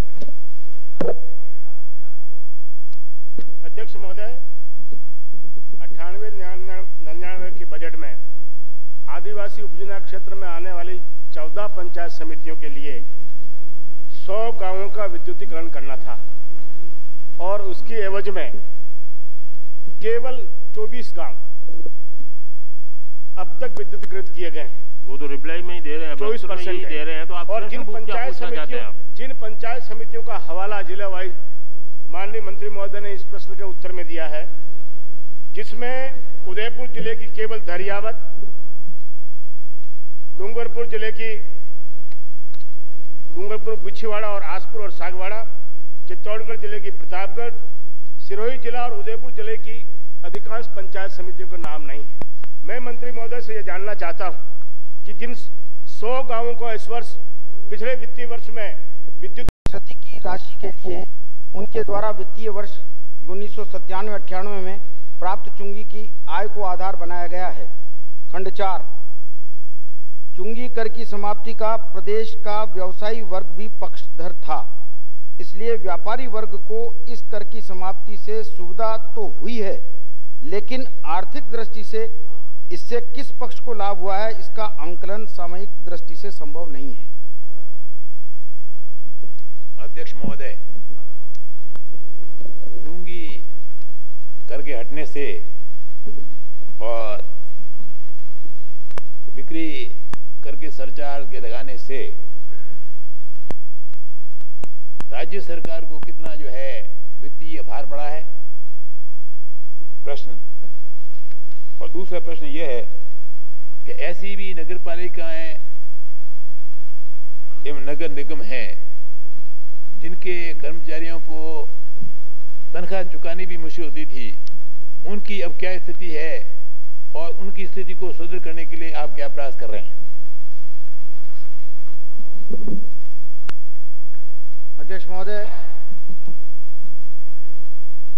चुंगी की समाप्ति के बाद राज्य सरकार ने 1/8/98 के बाद ही मासिक तौर पर नगर पालिकाओं को, परिषदों को, निगमों को आर्थिक सहायता देना चालू किया और वो 265 करोड़ रुपए साल के राज्य सरकार इनको दे रही है, जो कि मासिक किस्तों के रूप में 24 करोड़ 29 लाख और 20 हजार रुपया करीब करीब पड़ता है। जितनी चुंगी आती थी 1997-98 तक, उसको आधार मानते हुए यह तय किया गया कि जितनी चुंगी जिस नगर पालिका में आती है उसका हर साल 10% बढ़ा करके उनको मासिक किस्तों के बतौर दे दी जाती है। यहाँ तक माननीय सदस्य ने ये पूछा है कि इससे चुंगी से जो है, चुंगी समाप्त करने के बाद नगर पालिकाओं की आर्थिक स्थिति डगमगा गई है। निश्चित तौर पर इसका सरकार की मान्यता यह है कि इसमें चुंगी समाप्ति के बाद नगर पालिकाओं की आर्थिक स्थिति में कोई विशेष फर्क नहीं पड़ा। उसका कारण यह है अध्यक्ष महोदय, यूं नहीं पड़ा कि जितनी चुंगी वो प्राप्त करते थे उतनी उससे 10% बढ़ा करके सरकार उनको मासिक किस्त के ऊपर तोड़ दे रही है, जबकि चुंगी वसूली में जो उनका एडमिनिस्ट्रेटिव खर्च आता था, छपाई का आता था, गाड़ी घोड़े जो दौड़ते थे, वो और खत्म हो गए, उनसे और उनकी बचत हुई है। मुझे जवाब दे लेने दो, आप मुझे पूरा जवाब दे लेने दो, फिर आप एक एक पूछ लेना। जवाब दे रहे हैं। दूसरा सवाल जो आपने पूछा है कि पालिकाओं की तनख्वाह के बाबत पहले की क्या स्थिति थी, तो अध्यक्ष महोदय मैं आपसे निवेदन करना चाहता हूं कि करीब चुंगी समाप्ति के पूर्व 41 नगर पालिकाएं ऐसी थी जो कि विशेष तौर पर कमजोर स्थिति जिनकी मानी जाती थी, और करीब 87 नगर पालिकाएं ऐसी थी जो कि कमजोर, जिनकी आर्थिक स्थिति बड़ी कमजोर थी, बल्कि राज्य सरकार को इनमें से कई नगर पालिकाओं की तनख्वाह चुकाने के लिए भी चुंगी समाप्ति के पूर्व भी जो है राज्य सरकार को राशि देनी पड़ती थी, आर्थिक मदद देनी पड़ती थी। अध्यक्ष महोदय, प्रश्नकर्ता। अध्यक्ष महोदय, ये चुंगी कर में जो लगे हुए कर्मचारी थे, उन कर्मचारी जो है वो बिल्कुल निठल्ले हैं और उनकी कोई सेवाओं का प्रयोग नहीं किया जा रहा है, तो इस संबंध में आप क्या कदम उठा रहे हैं?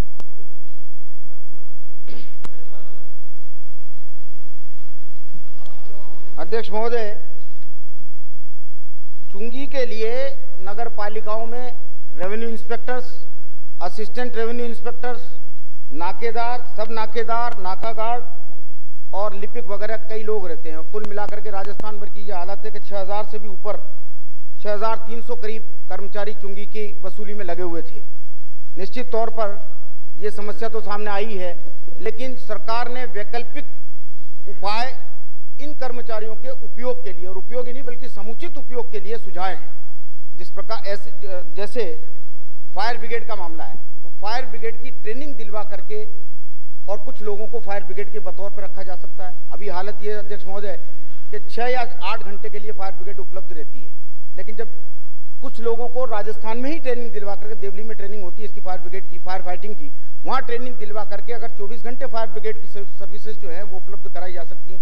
इस प्रकार के कई सुझाव, विद्युत समुचित विद्युत के प्रवाह के लिए, पानी वानी की समस्याओं के लिए, दूसरी सफाई वगैरह के लिए, इन लोगों के लिए जो इन कामों के लिए राज्य सरकार ने पालिकाओं को निर्देश दिए कि इन लोगों का समुचित उपयोग वहाँ पर किया जाए। इसके साथ साथ ही राजस्थान सरकार के दूसरे विभागों ने भी ऐसे व्यक्तियों की सूची मांगी है जो कि उनके यहाँ खप सकते हैं। जैसे पंचायत विभाग है, पंचायत विभाग ने एक सूची मांगी है, करीब 400-500 व्यक्तियों की हमने सूची तैयार की है जो इनको भेजेंगे ग्राम सेवक वगैरह के लिए, जहाँ पर भी ये रखना चाहते हैं, समायोजित करना चाहते हैं, वहाँ पर समायोजित करें। अध्यक्ष महोदय, ये अभी जो है मंत्री महोदय जी ने जो जवाब दिया है कि सुझाव जो है प्रस्तुत किया आपने, परंतु अभी उनकी सेवाएं जो है उनका उपयोग अभी तक नहीं आ रहा है और बिल्कुल वे निटल्ले हो रहे हैं और वो कोई भी काम नगर पालिका भी कोई भी वे कार्य नहीं देते हैं। इसलिए मैं कहना चाहता हूं आखिर ये जल्दी कब तक आप इनकी सेवाओं का किस प्रकार उपयोग करेंगे, इस संबंध में जानकारी चाहता हूं। आपने तो इनके कैसे अब्जॉर्व किया जाएगा प्रश्न नहीं पूछा है जी, प्रश्न पूछा है आपने? ये प्रश्न में कहीं नहीं पूछा ये बात।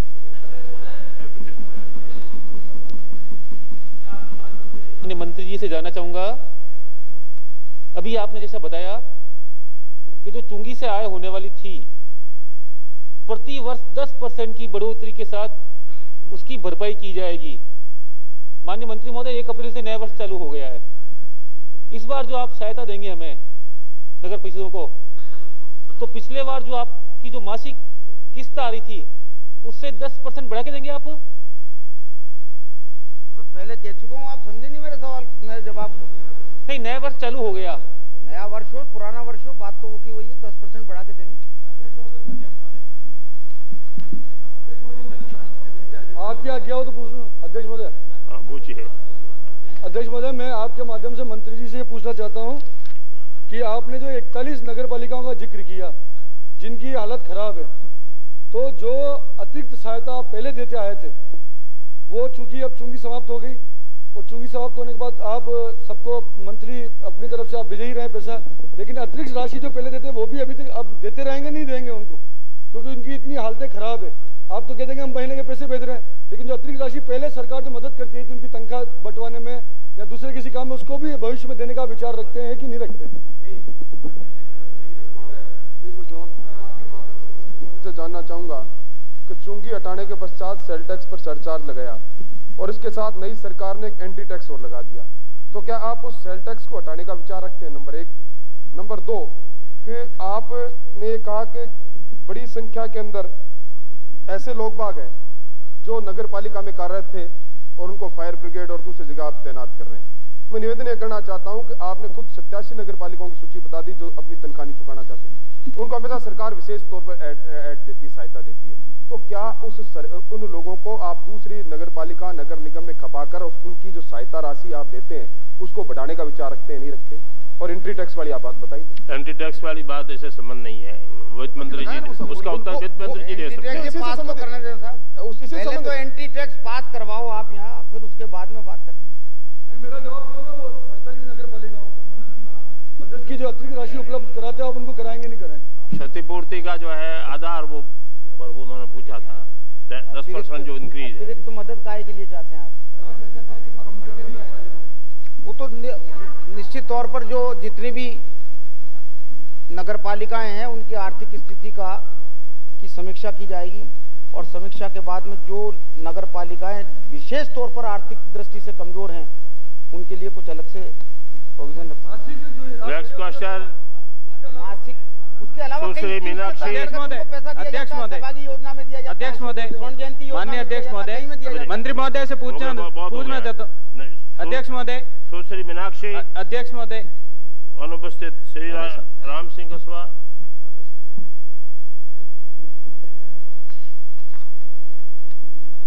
श्री राधेश्याम गंगानगर 530 530।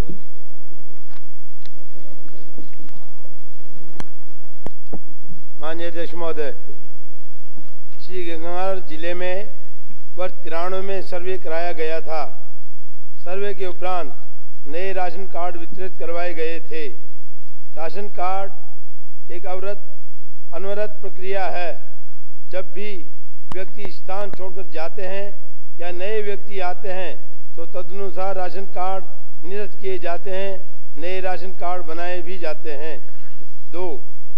राशन कार्ड राज्य मुद्रणालय से मुद्रित कराकर प्रेषित किए गए हैं, पृथक से राशि स्वीकृत नहीं की गई है। 3. राज्य में राशन कार्ड बनाने के संबंध में जारी आदेश 1976 के पार्ट 3 की प्रति सदन की मेज पर रख दी गई है। माननीय अध्यक्ष महोदय, बड़ी विडंबना बात है कि राशन कार्ड 4 साल से है ही नहीं और राशन कार्ड की बात आप कर रहे हैं कि उनके पास राशन कार्ड है। मैंने ये प्रश्न किया है कि गंगानगर में राशन कार्ड हमारे किसी भी आदमी को अभी तक वितरित नहीं हुए जो नए राशन कार्ड बनने थे। जो 93 में आपने राशन कार्ड बनाए उसके बाद उनको समाप्त कर दिया और नए राशन कार्ड बन के तैयार हो गए और वो राशन कार्ड वितरित नहीं हुए। उसका कारण इसमें मैंने जो पूछा है वो आपने बताया ही नहीं।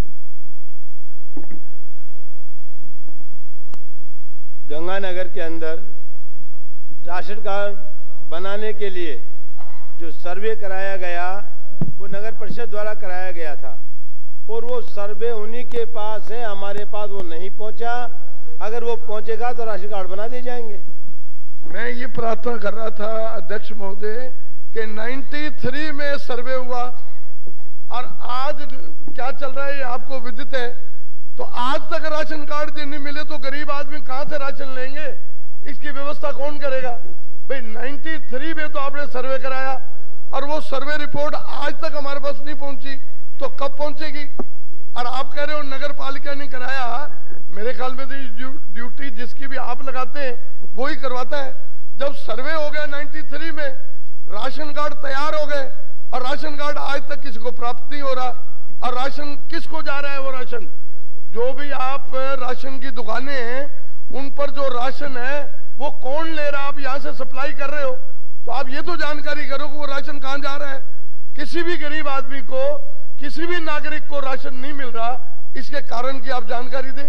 ये जवाब आपको बिल्कुल गलत दिया गया है। आप कृपा करके इसको जवाब को पूरा अधिकारियों की खिंचाई कीजिए।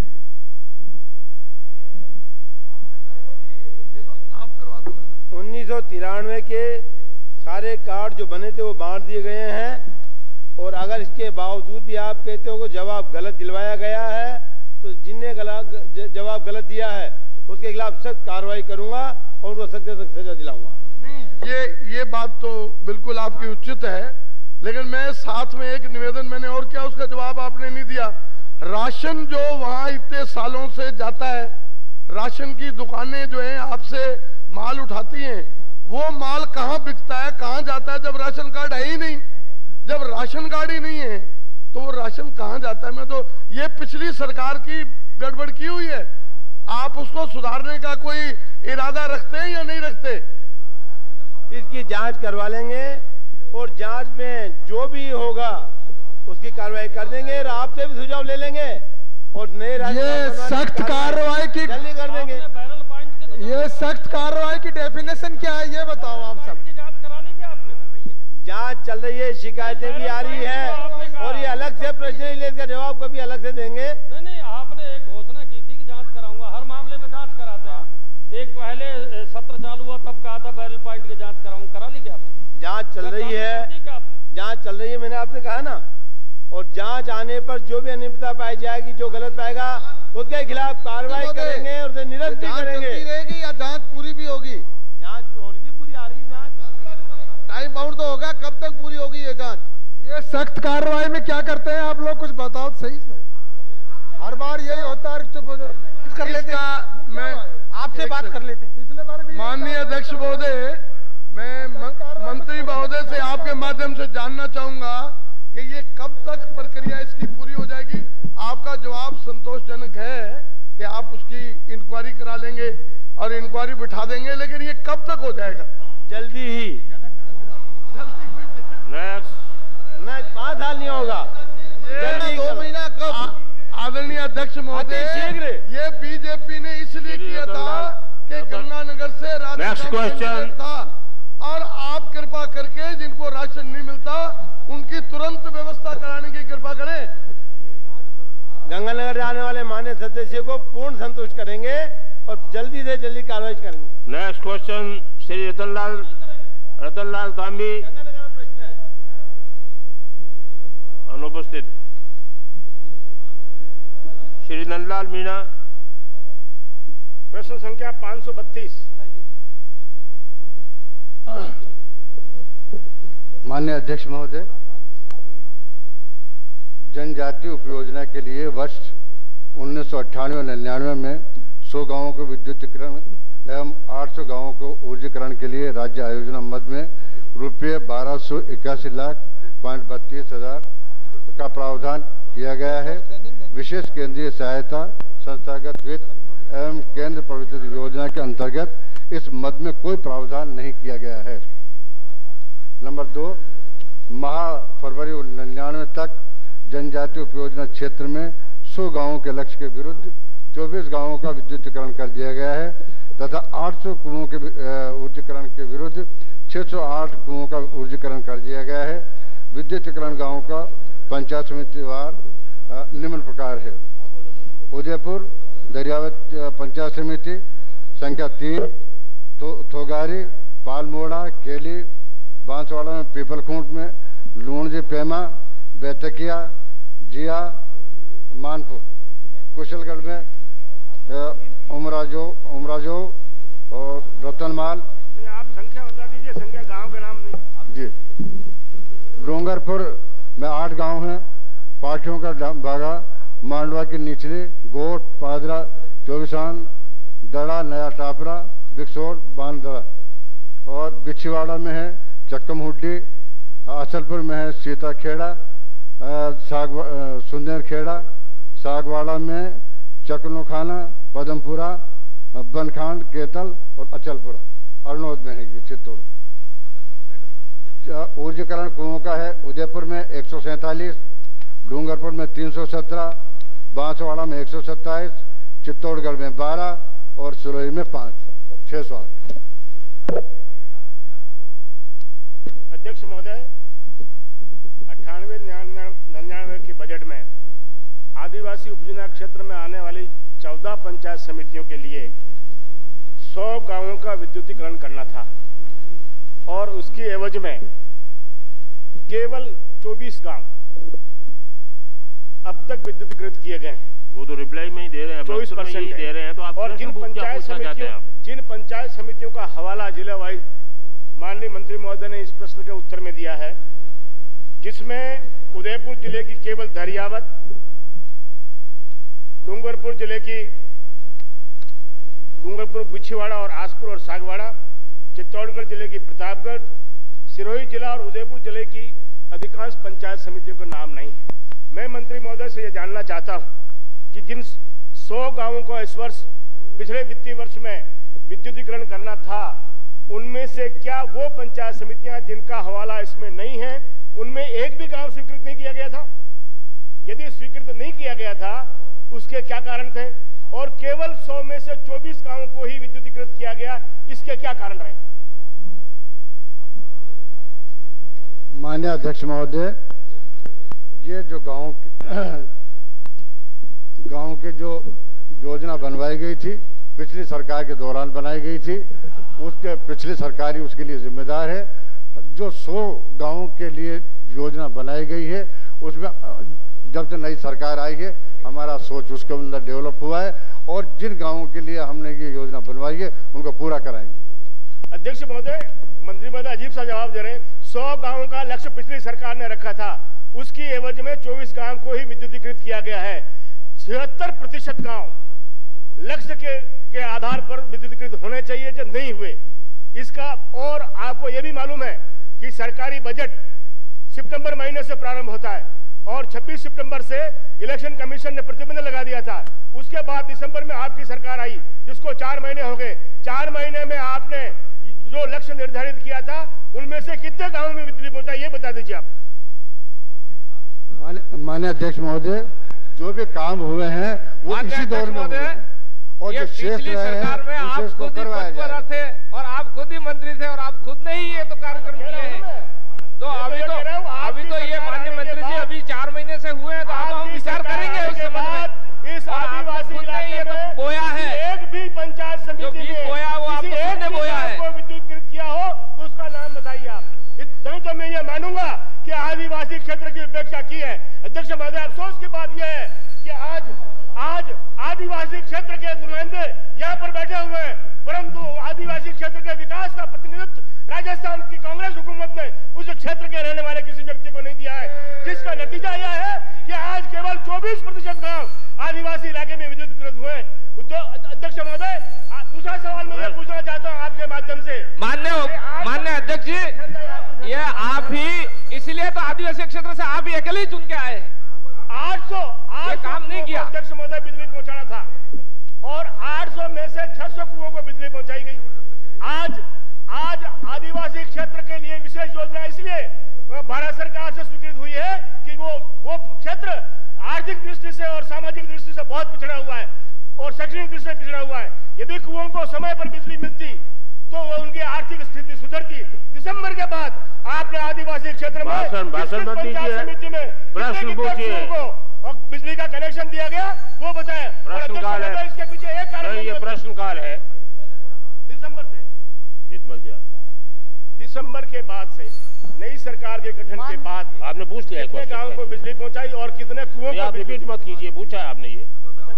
माननीय अध्यक्ष महोदय जी, आपके माध्यम से मैं मंत्री महोदय से निवेदन करना चाहूंगा और जानकारी चाहूंगा कि पिछला समय में बीजेपी गवर्नमेंट ने या किसी ने भी मतलब जो खामियां या जो हमारे साथ में भेदभाव बरता वो तो ठीक है, लेकिन वर्तमान में भी मैं मंत्री महोदय से जानना चाहूंगा कि हमारा उदयपुर जनजाति ट्राइबल्स पूरा इलाका है और वहाँ के जनजाति आदिवासियों तक अब तक विद्युतीकृत, चाहे वो घरेलू हो चाहे कृषि कनेक्शन, अब तक नहीं मिलने के कारण ये रहे हैं कि हम लोग गरीबी रेखा से नीचे जीवन यापन करने वाले लोग हैं और उन लोगों को अब तक पिछली सरकारों ने 10,000 का हमें अतिरिक्त अनुदान दिया जाता रहा है, लेकिन वर्तमान सरकार ने अभी 10,000 की जो अनुदान जो राशि देने का जो प्रावधान था वो वर्तमान में बंद कर दिया है।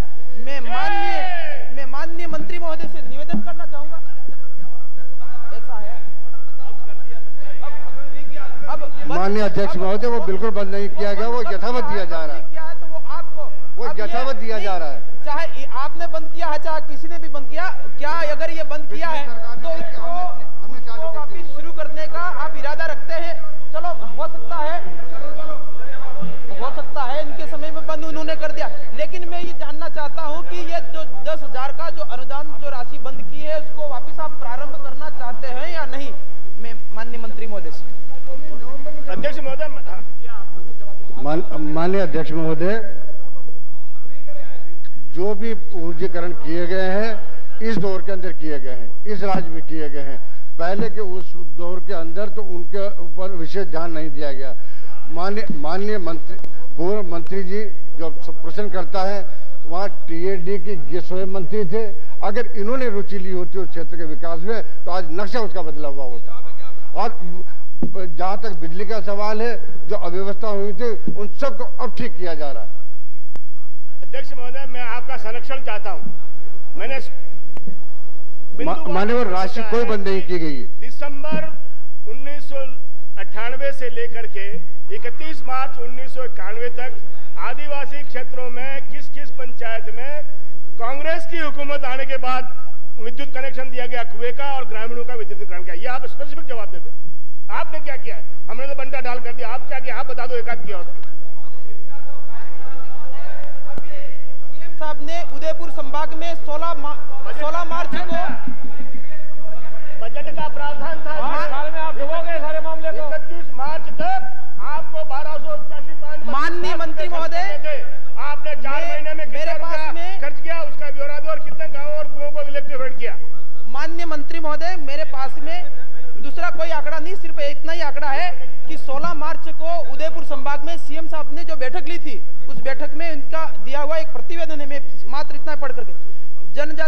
परियोजना क्षेत्र में जनजाति के कृषकों को जनजाति विकास विभाग द्वारा प्रति कनेक्शन 10,000 रुपये की अनुदान के अलावा जो पिछले वर्षों में स्वीकृत थी को फिलहाल राज्य सरकार ने बंद कर दिया है, उसे वापस चालू करवाया जाए जिससे गरीबी जनजाति कृषक कनेक्शन ले सकते। ये सीएम साहब की जो बैठक हुई 16 मार्च को उदयपुर संभाग में, उसकी वहां प्रति मतलब नहीं ये है। अब ये बंद किसने किया क्या नहीं, लेकिन चालू करवाना चाहते हैं। माननीय अध्यक्ष महोदय, ये प्रतिवेदन किसकी तरफ से था?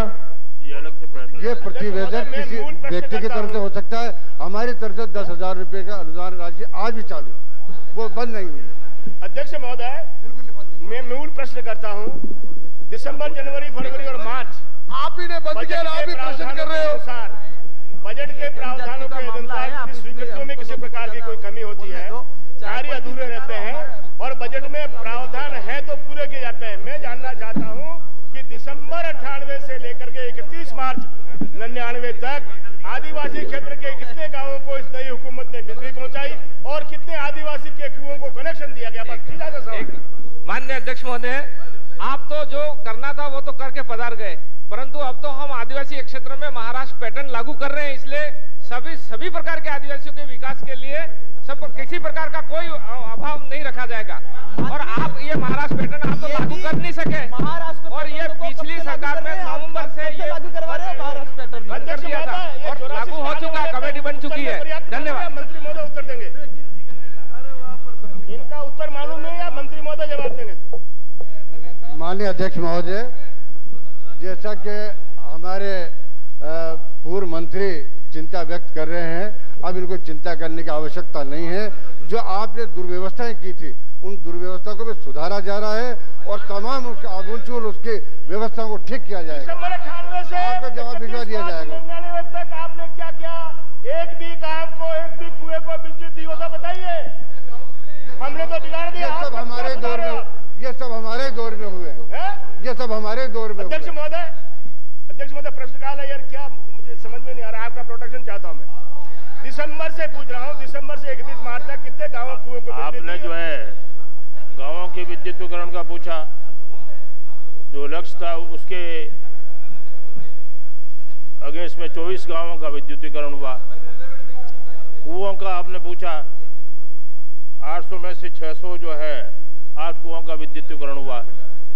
अब आप पीरियड को ब्रेक करना चाहते हैं कि जब कांग्रेस का शासन आया तो अलग ही सूचना जो है आपके पास नहीं है। ये अध्यक्ष महोदय, मैंने एक सवाल और पूछा है, इसके साथ साथ मैंने एक सवाल और पूछा है कि जिन जिन पंचायत समितियों में, जैसे धरियावाद 3 गांवों को विद्युतीकृत किया गया, पीपलकोट को 4 किया गया, कुशलगढ़ को 2 किया गया, डूंगरपुर को 8 किया गया, बिछीवाड़ा को 1, आसपुर को 2, सातवाड़ा को 3 और अरनौत को 1, इनके मुकाबले में यहाँ पर स्वीकृत गांव कितने थे? ये भी सवाल मैंने किया है। माननीय मंत्री महोदय इसका जवाब देते हैं। चलो आपने कुछ नहीं किया, मैं मान लेता हूँ, परंतु इसके लक्ष्य क्या था इन पंचायत समितियों में?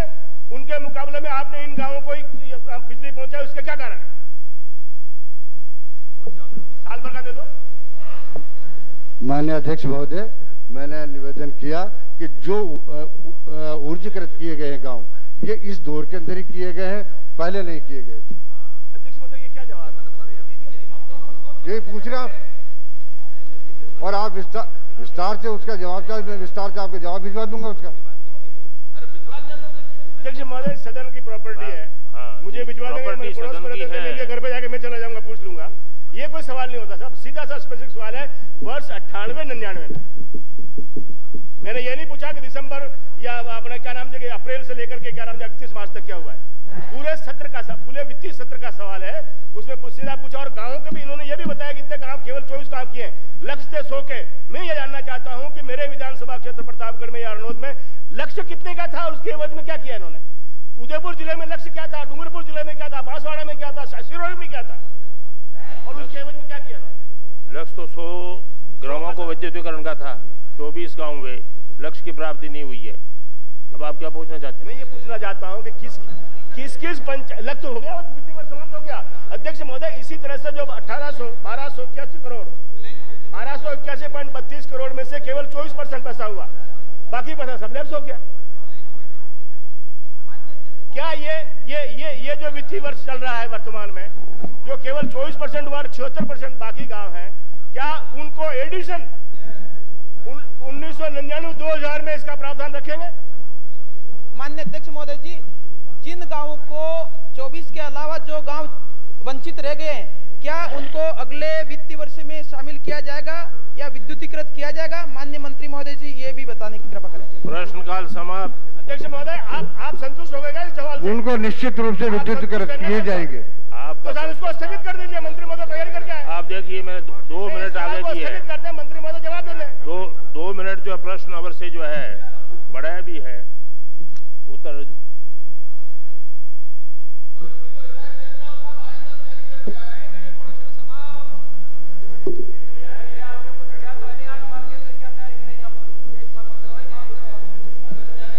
मुझे माननीय सदस्यों को order please, order order.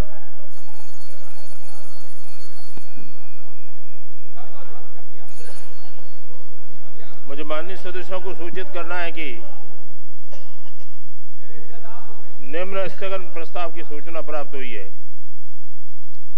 Shri Durga Prasad सदस्य विधानसभा की ओर से तहसील जयपुर में जानलेवा बुखार डेंगू के फैलाव को समय रहते रोकने के संबंध में उपरोक्त स्थगन प्रस्ताव पर राज्य सरकार की ओर से जानकारी प्राप्त की जा रही है। जानकारी प्राप्त होने पर निर्णय लिया जाएगा। प्रक्रिया के नियम 295 के अंतर्गत प्राप्त सूचनाएं। श्री राम सिंह कसवा सदस्य विधानसभा की ओर से चूरू जिले में हो रही निरंतर चोरियों से उत्पन्न स्थिति के संबंध में श्री रामगोपाल बैरवा सदस्य विधानसभा की ओर से जिला बूंदी की तहसील इंद्रगढ़ की ग्राम पंचायत बाबई में किए गए सेटलमेंट के कार्य में हुई अनियमितताओं के संबंध में श्री संयम लोढ़ा सदस्य विधानसभा की ओर से सिरोही में 400 केवी विद्युत जीएसएस का निर्माण करने के संबंध में श्री गणेशी राम मेघवाल सदस्य विधानसभा की ओर से जालो जोए की पंचायत समिति जालोर के नबी गांव में पहुंचने के लिए सड़क का निर्माण करने के संबंध में श्री शिवनाथ सिंह सदस्य विधानसभा की ओर से झुंझुनू जिले के ग्राम कैरोट में पीने के पानी की समस्या के संबंध में डॉक्टर समरजीत सिंह सदस्य विधानसभा की ओर से विधानसभा क्षेत्र भीनमाल के गांव दुमड़िया व बागवड़ा के मार्ग पर रबड़ बनाने के संबंध में श्री अमराराम चौधरी विधानसभा की ओर से नई क्रय की गई भूमि पर खोदे गए कुओं पर विद्युत कनेक्शन स्थानांतरित पर लगाई गई 2 वर्ष की पाबंदी को हटाए जाने के संबंध में श्री ललित भाटी सदस्य विधानसभा की ओर से उदयपुर के डबोक स्थित लोकमान्य तिलक शिक्षा महाविद्यालय की बीएड डिग्री की मान्यता समाप्त करने के संबंध में श्री भगवान सिंह शेखावत सदस्य विधानसभा की ओर से जनान व्यास विश्वविद्यालय जोधपुर द्वारा पीएमटी प्रवेश परीक्षा में राजस्थान मूल के निवासी विद्यार्थियों को सम्मिलित नहीं किए जाने से उत्पन्न स्थिति के संबंध में श्री राम प्रताप सदस्य विधानसभा की ओर से राजस्थान लोक सेवा आयोग द्वारा चयनित 125 आयुर्वेद चिकित्सकों की नियुक्ति नहीं दिए जाने से उत्पन्न स्थिति के संबंध में माननीय सदस्यों को उनके द्वारा दी गई सूचना को पढ़ने की अनुमति होगी। वो कल आ जाएंगे। 4-5 दिन हो गए मेरा एक तो कल वाले जो लिए नहीं जा सके, सदन में कुछ व्यवस्था हो गई, इसलिए वो कल देखेंगे उसको। पढ़ा हुआ मानने का आप आदेश दे सकते हो? नहीं, आज नहीं, आज मेरे सामने आ गए हैं। उनकी मृत्यु हो गई, कल दे देंगे। हाँ, कल दे दूंगा व्यवस्था। माननीय अध्यक्ष महोदय, पूर्व मंत्री चंद्रशेखर जी की एक दुर्घटना में मृत्यु हो गई, उसके लिए आपसे आग्रह, शोक व्यक्त के लिए। नहीं, यूं बीच में नहीं, 2 मिनट 1 मिनट नहीं। श्री राम सिंह कसवा,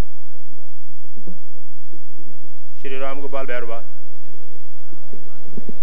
माननीय अध्यक्ष महोदय, राजस्थान विधानसभा प्रक्रिया के नियम 295 के अंतर्गत बूंदी जिले की तहसील इंदरगढ़ में सेटलमेंट में हुई अनियमितताओं के संबंध में माननीय राजस्व मंत्री जी का ध्यान आकर्षित करना चाहता हूं। माननीय अध्यक्ष महोदय, गत वर्षों में बूंदी जिले की तहसील इंदरगढ़ के ग्राम पंचायत बाबई व आसपास के क्षेत्रों में जो सेटलमेंट का कार्य किया गया उस समय उसमें अनियमितता हुई, जिससे एक किसान की ज़मीन को दूसरे किसान के खाते लगा दिया गया, दूसरे किसान के ज़मीन को सिवाय चक में दर्ज कर दिया गया, जिससे किसान आज भी परेशान है। किसी व्यक्ति का रिकॉर्ड दूसरे व्यक्ति का है तो आपस में किसानों में लड़ाई झगड़े होते रहते हैं। ऑर्डर। जो व्यक्ति या जो किसान इन समस्याओं को लेकर के गत वर्षों में कोर्ट में खातेदारी निराकरण के लिए गया, लंबे समय के बाद भी कोर्ट के द्वारा न्याय नहीं करने के कारण से आज भी वो किसान परेशान है। मैं माननीय उपाध्यक्ष महोदय आपके माध्यम से निवेदन करना चाहता हूं, जो वो किसानों की समस्या है उसको मद्देनजर रखते हुए पंचायत बाबई में कैंप लगा करके इस समस्या का निराकरण करने का कष्ट करें।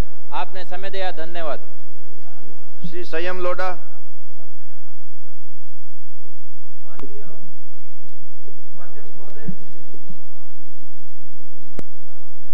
राजस्थान विधानसभा कार्य संचालन प्रक्रिया के नियम 295 के अंतर्गत मैं निम्नांकित महत्वपूर्ण विषय की ओर सदन का ध्यान आकर्षित करना चाहता हूं।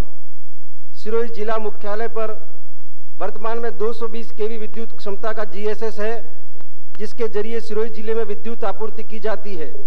इसके माध्यम से 132 केवी लाइन की पिंडवाड़ा, आबू रोड, रेवदर व सुमेरपुर विद्युत आपूर्ति जुड़ी हुई है।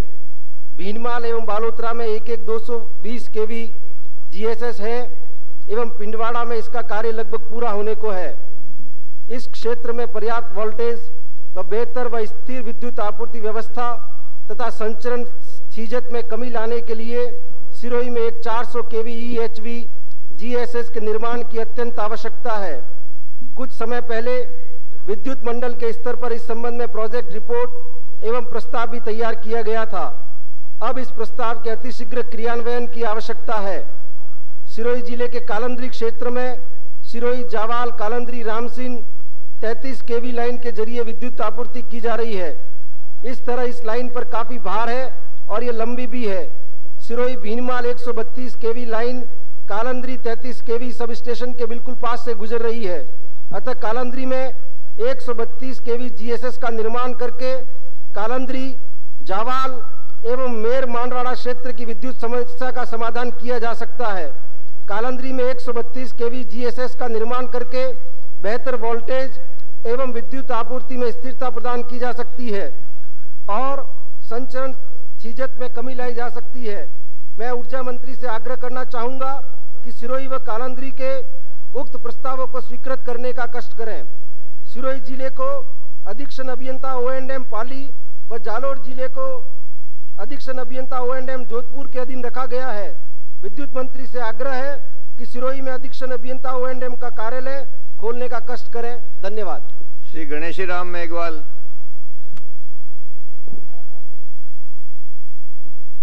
राजस्व ग्राम पंचायत समिति जालोर के लिए कस्बा बागरा एवं जालोर जिला मुख्यालय पर पहुंचने हेतु नियम 295 राजस्थान विधानसभा प्रक्रिया अंतर्गत सड़क निर्माण के क्रम में महोदय, श्रीमान अध्यक्ष महोदय के माध्यम से श्रीमान मंत्री महोदय, सार्वजनिक निर्माण विभाग का ध्यान आकर्षित कर निवेदन करता हूं। जालोर जिले के जालोर पंचायत समिति में नबी नामक राजस्व ग्राम है। इस गांव के ग्रामीणों के लिए समीपस्थ बागरा कस्बा एवं जालोर जिला मुख्यालय पर पहुंचने का कोई सुरक्षित मार्ग नहीं है। नबी से नागनी तक का संपूर्ण मार्ग का साधन नाला ही है। वर्षा ऋतु में पानी चलता है।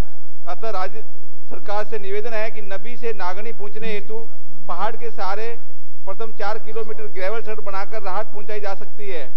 वर्षा ऋतु में नाले वाला रास्ता बंद हो जाता है, उसमें पानी बहता है, ग्रामीणों का आवागमन बंद हो जाता है। बीमारी एवं प्रसव काल में बागरा अस्पताल पहुंचने में भयंकर कठिनाई आती है। अतः 4 किलोमीटर की ग्रेवल सड़क पहाड़ी के सहारे बनाकर ग्राम की समस्या का समाधान करने का कष्ट करा है। धन्यवाद। श्री शिवनाथ सिंह। उपाध्यक्ष जी, प्रक्रिया तथा कार्य संचालन नियमों के नियम 295 के अंतर्गत झुंझुनू जिले के ग्राम कैरोट में पीने के पानी की समस्या के संबंध में महत्वपूर्ण विषय की ओर ध्यान आकर्षित करता हूँ। महोदय, झुंझुनू जिले की उदयपुरवाड़ी तहसील के ग्राम कैरोट में पीने के पानी की कोई व्यवस्था नहीं है। ग्राम की आबादी करीब 1500 की है। झुंझुनू जिले में आखिरी छोर पर यह गांव बसा हुआ है। पठारी भूमि है, पानी की सतह नीची है। कुछ हैंडपंप लगे हैं जो कामयाब नहीं हैं। इतनी गहराई पर पानी होने के कारण हैंडपंप कामयाब हो भी नहीं सकते। लोगों को पीने के पानी दूर दूर से सीकर जिले के गांव से लाकर पीना पड़ता है, जो 2-3 किलोमीटर के से कम नहीं है। कुछ समय पहले इस गांव की पानी की समस्या निवारण हेतु ट्यूबवेल बनाकर पानी देने की योजना मंजूर की गई थी, लेकिन वह मूर्त रूप नहीं हो पाई। इस गांव की समस्या का निराकरण या तो ट्यूबवेल बनाकर या पड़ोसी गांव पापड़ा की पानी की योजना से जोड़कर पाइपलाइन द्वारा करोड़ तक पानी पहुंचाने से ही हो सकता है। अतः जलदाय विभाग मंत्री का ध्यान आकर्षित इस समस्या के निराकरण हेतु ध्यान आकर्षित करता हूं।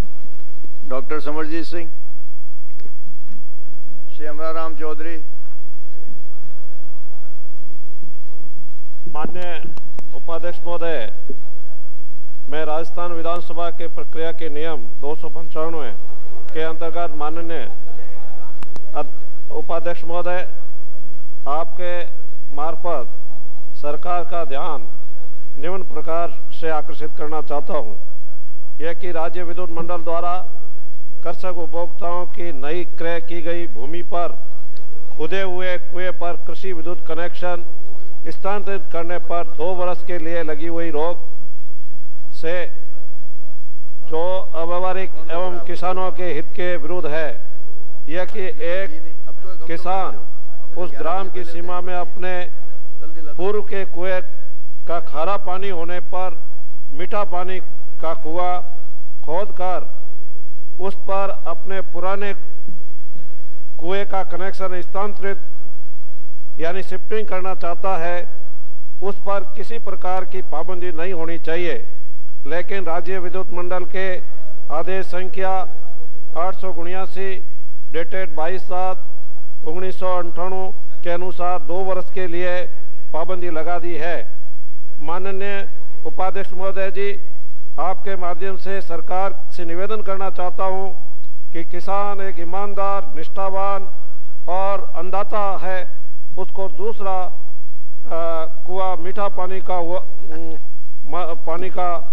कुआं खोदने और अपने खारे पानी के कुएं की भूमि में खेती करने के लिए पाइपलाइन लगाने में लाखों रुपए खर्च करता है। फिर नए मीठे पानी का कुआं जो क्रय की भूमि में है उस पर कनेक्शन स्थानांतरित करने के लिए 2 वर्ष की जो पाबंदी किस सूरत में नहीं लगानी चाहिए, किसी सूरत में नहीं लगानी चाहिए। किसान 2 वर्ष तक बिना पानी कैसे फसल तैयार करेगा। यह 2 वर्ष की पाबंदी किसानों के हितों के खिलाफ है, जिसको शीघ्र ही समाप्त किया जाना चाहिए। श्रीमान से निवेदन है कि इस संबंध में सरकार को आवश्यक निर्देश दिलाने की कृपा करें। धन्यवाद। श्री ललित भाटी, श्री भंवर सिंह शेखावत, श्री राम प्रताप। माननीय उपाध्यक्ष महोदय, राजस्थान विधानसभा के प्रक्रिया तथा कार्य संचालन संबंधी नियम 295 के अंतर्गत राजस्थान लोक सेवा आयोग द्वारा चयनित 125 आयुर्वेद चिकित्सकों को नियुक्ति देने बाबत विशेष उल्लेख। मान्यवर, आपके माध्यम से राजस्थान सरकार की माननीय आयुर्वेद राज्य मंत्री महोदया का मैं ध्यान आकर्षित करना चाहता हूं कि पिछले 215 दिनों से लोक सेवा आयोग से चयनित आयुर्वेद चिकित्सक स्टैचू सर्कल पर धरना दे रहे हैं। इस संदर्भ में मेरा आपसे निवेदन है कि दिनांक 27/12/95 को लोक सेवा आयोग से चयनित 718 व्यक्तियों में से 506 व्यक्तियों की आयुर्वेद चिकित्सक के पद पर नियुक्ति हुई। इस सूची में 212 व्यक्ति ऐसे थे जो दिनांक 5/5/90 से पहले के सेवारत थे और उन्हें विभागीय जांच समिति द्वारा स्थायी कर दिया गया था। राज्य सरकार ने दिनांक 27/5/96 को लोक सेवा आयोग से आरक्षित सूची मंगवाई और उस सूची में से 313 व्यक्तियों को नियुक्ति देने का मानस बनाया। इसी क्रम में 299 व्यक्ति तो विभाग में प्रत्यक्ष रूप से लगे हुए थे और उन्हें लोक सेवा आयोग द्वारा चयनित करने से मना कर दिया था, को सरकार ने स्थायी करने का निर्णय लिया। इस प्रकार से चयनित व्यक्ति सड़क पर बैठे हैं और सभी प्रकार से अचयनित व्यक्ति राज्य सरकार में सेवा कर रहे हैं।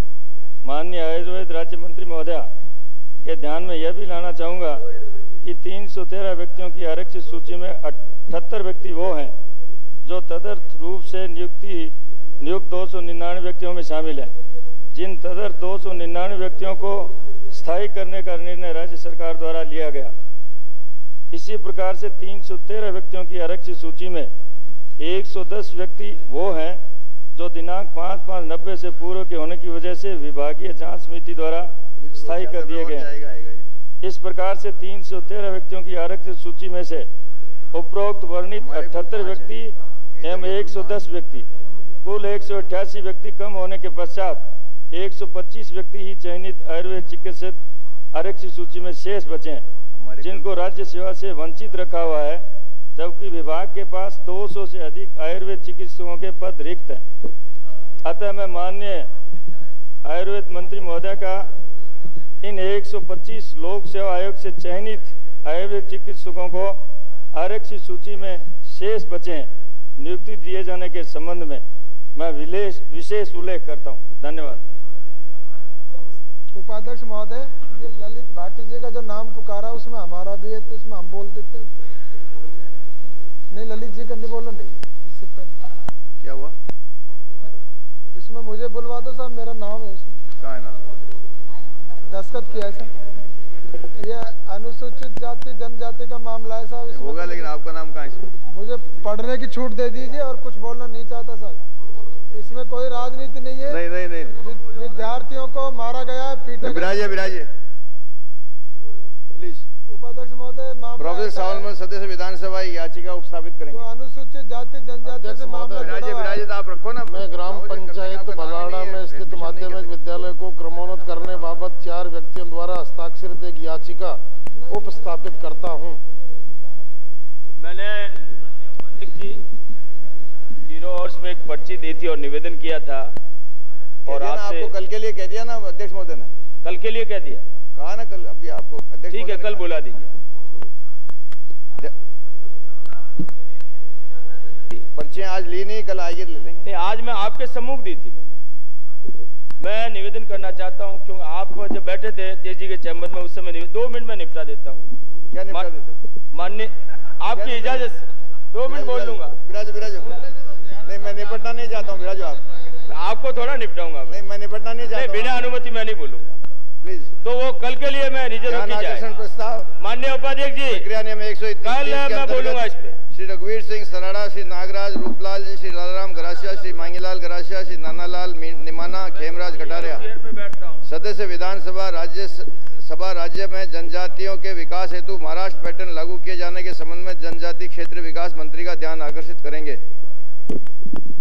उपाध्यक्ष महोदय, मैं माननीय मंत्री जी का ध्यान आकर्षित करना चाहता हूँ। माननीय मंत्री जी। माननीय उपाध्यक्ष महोदय, उपरोक्त विषयांतर्गत निवेदन है कि तत्कालीन राज्य मंत्री टीएडी के अध्यक्षता में जनप्रतिनिधियों एवं अधिकारियों के एक दल ने गुजरात, महाराष्ट्र, आंध्र प्रदेश एवं कर्नाटक राज्य में जनजातियों के विकास हेतु चलाई जा रही योजनाओं का अध्ययन किया।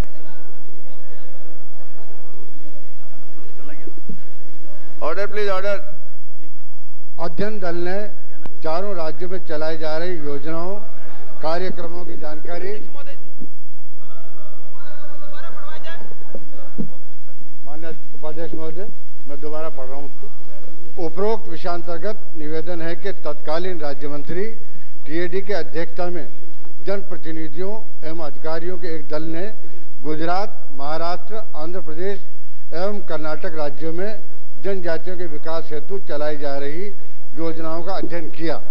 अध्ययन दल ने चारों राज्यों में चलाई जा रही योजनाओं, कार्यक्रमों की जानकारी कर अपनी रिपोर्ट राज्य सरकार को प्रस्तुत की, परंतु अध्ययन दल ने अपनी रिपोर्ट में ये अभिशंसा नहीं की कि चारों राज्यों में अपनाई जा रही कौन सी प्रणाली राजस्थान में उपयुक्त रहेगी। राज्य में जनजाति कुल जनसंख्या 12.44% है। राज्य की कुल जनजातीय संख्या में से लगभग 44% जनजातियां अनुसूचित जनजाति उपयोजना क्षेत्र में तथा शेष 56% अनुसूचित क्षेत्र के बाहर निवास करती हैं। अनुसूचित क्षेत्र से बाहर रहने वाली जनजातियों के विकास हेतु राज्य आयोजना मद से व्यय की जाने वाली राशि का इस विभाग द्वारा कोई हिसाब नहीं रखा जाता। इन क्षेत्रों में केवल विशेष केंद्रीय सहायता के अंतर्गत प्राप्त राशि का विभाग द्वारा आवंटन एवं मॉनिटरिंग किया जाता है। सचिवों की समिति में निर्णय लिया गया था कि महाराष्ट्र पैटर्न को फिलहाल अनुसूचित क्षेत्र में ही लागू किया जावे तथा प्रायोगिक तौर पर इसे 11 विभागों में लागू किया जावे, क्योंकि अनुसूचित क्षेत्र की जनसंख्या राज्य की जनसंख्या का लगभग 8% भाग है। अतः 11 विभागों की राज्य आयोजना सीमा का एक जनजाति विकास कोष बनाया जाएगा। लघु सिंचाई एवं विद्युत विस्तार योजनाओं को 11 विभागों की सूची में बाद में सम्मिलित किया गया।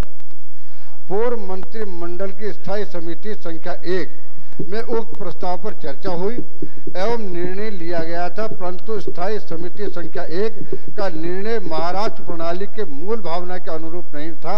अतः प्रकरण पुनः मंत्रिमंडल के समक्ष प्रस्तुत किया गया।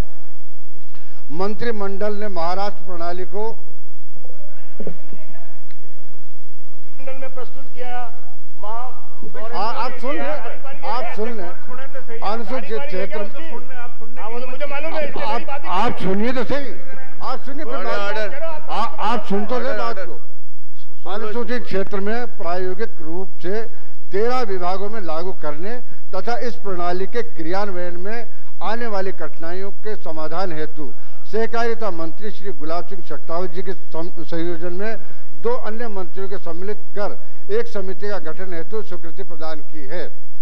इस समिति की 2 बैठकें हो चुकी है तथा समिति द्वारा अपनी रिपोर्ट माननीय मुख्यमंत्री महोदय को प्रस्तुत किए जाने की जानकारी प्राप्त हुई है। माननीय मुख्यमंत्री जी महोदय के निर्णय के पश्चात इस मामले पर अंतिम निर्णय लिए जाने की संभावना है। मैं स्पेसिफिक क्वेश्चन पूछना चाहूँगा मंत्री जी से। पहले तो ये कि मंत्री महोदय ये बतावें कि महाराष्ट्र पैटर्न है क्या, एक उसकी भावना क्या है, मूल भावना क्या है। अगर आप आदेश दें तो एक एक प्रश्न पूछूं और आप आदेश दें तो आप पूछ लो, पूछ लो। दूसरा, क्या केंद्र सरकार ने राज्य सरकार को समय समय पे ये निर्देश जारी किए कि महाराष्ट्र पैटर्न हूबहू लागू किया जाए। 2, प्रश्न 3, क्या सरकार की ये मंशा है कि महाराष्ट्र पैटर्न जैसा कि महाराष्ट्र पैटर्न में जो भावना है जनजाति के विकास के लिए, उसके अनुरूप राज्य सरकार मूल रूप से महाराष्ट्र पैटर्न राजस्थान में लागू कर रही है? यदि हाँ तो किस रूप में, और नहीं तो क्यों? फिर आगे। माननीय उपाध्यक्ष महोदय, फरवरी 95 एवं फरवरी 96 में गुवाहाटी और दिल्ली में कल्याण मंत्रियों की और उनके सेक्रेटरीज की मीटिंग हुई और उसमें ये तय किया गया, ये बात तय की गई कि महाराष्ट्र पैटर्न अच्छा पैटर्न है, वो लागू किया जाए। लेकिन देखने में यह आया मान्यवर कि प्रत्येक राज्य ने अपने अपने हिसाब से उसको मॉडिफाई किया हुआ है, इसलिए सब जगहों पर थोड़ा उसमें भेद हुआ है। लेकिन प्रश्न ये पूछ रहे हैं महाराष्ट्र पैटर्न है क्या? मैं बता रहा हूँ सर। माननीय सदस्य ये पूछ रहे हैं महाराष्ट्र पैटर्न है क्या? महाराष्ट्र पैटर्न के जो मेन फीचर्स हैं वो मैं आपको निवेदन करता हूँ। राज्य उपयोजना मद से उपयोजना हेतु एक निश्चित राशि जनजाति विकास विभाग को आवंटित की जाएगी, जो राज्य की जनजातीय जनसंख्या यथा 9% से कम नहीं होगी। 93-94 ये राशि 7% होगी, जिसे आगामी वर्षों में 9% तक बढ़ाया जाएगा। ये महाराष्ट्र पैटर्न के जो मेन फीचर्स है वो मैं आपको सुना रहा हूँ। जनजातीय विकास विभाग उपयोजना क्षेत्र के लिए विभिन्न विभागों के प्राथमिकताएं निश्चित कर संबंधित विभागों को सूचित किया जाएगा। जनजातीय विकास विभाग प्रशासनिक विभागों से विचार विमर्श कर ये निश्चित करेगा कि उनके द्वारा चुने गए कौन से कार्य जनजाति के लिए महत्वपूर्ण है।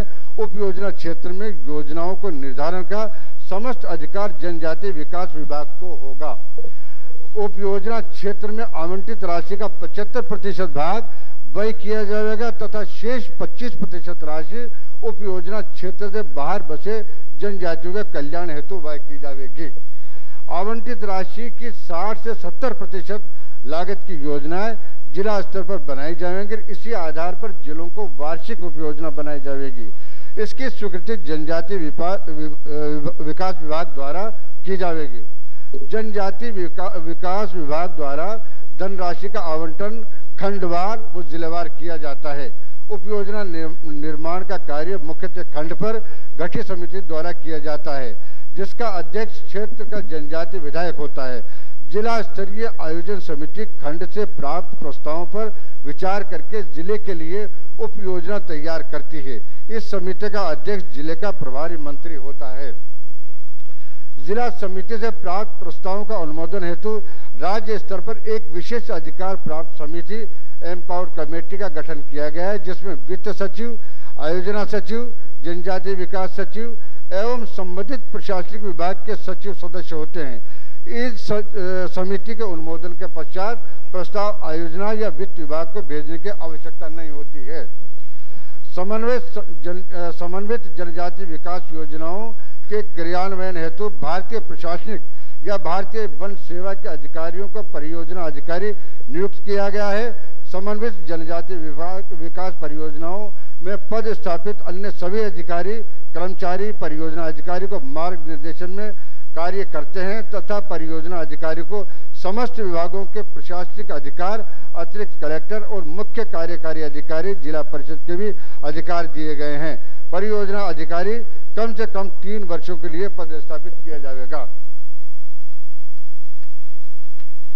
मानवर ये मूल रूप से ये महाराष्ट्र प्रणाली है और जैसा मैंने मेरे मूल उत्तर में ये जवाब पेश किया कि हम लोग राजस्थान के अंदर महाराष्ट्र प्रणाली को ही पूर्ण सक्षम मानते हैं और ये मानते हैं कि जनजातीय क्षेत्र का विकास इस प्रणाली के माध्यम से बहुत तीव्र गति से हो पाएगा, इसलिए हमने इस पैटर्न को स्वीकार किया। जहां तक जो बात हुई, जो बात की हमने वो मूल रूप से मान उपाध्यक्ष महोदय, मैं कर लिया, आप भी आज फैसला। उपाध्यक्ष महोदय, मैं आपके माध्यम से मंत्री जी से ये पूछना चाहूंगा, क्या आपने 13 विभागों का भी जो फैसला किया है, क्या ये महाराष्ट्र पैटर्न की भावना के अनुरूप है या फिर क्या सोच के आपने 13 विभाग ही मात्र महाराष्ट्र पैटर्न में लागू करने के लिए किया है? माननीय उपाध्यक्ष महोदय, हम इस विचारधारा के हैं या इस तरीके का सोच हो रहा है कि इसका चरणबद्ध तरीके से इसको रखा जाए और ताकि उसके परिणाम अधिक सक्षम तरीके से आ सके। इसलिए 13 विभागों के जो प्रवाहित राशि है वो एकत्रित एक कोष बनेगा और उससे फिर उस विभाग द्वारा ही वो चैनलाइज होगा कि कौन कौन सी योजनाएं किसके विभाग के अंदर रखी जाएगी।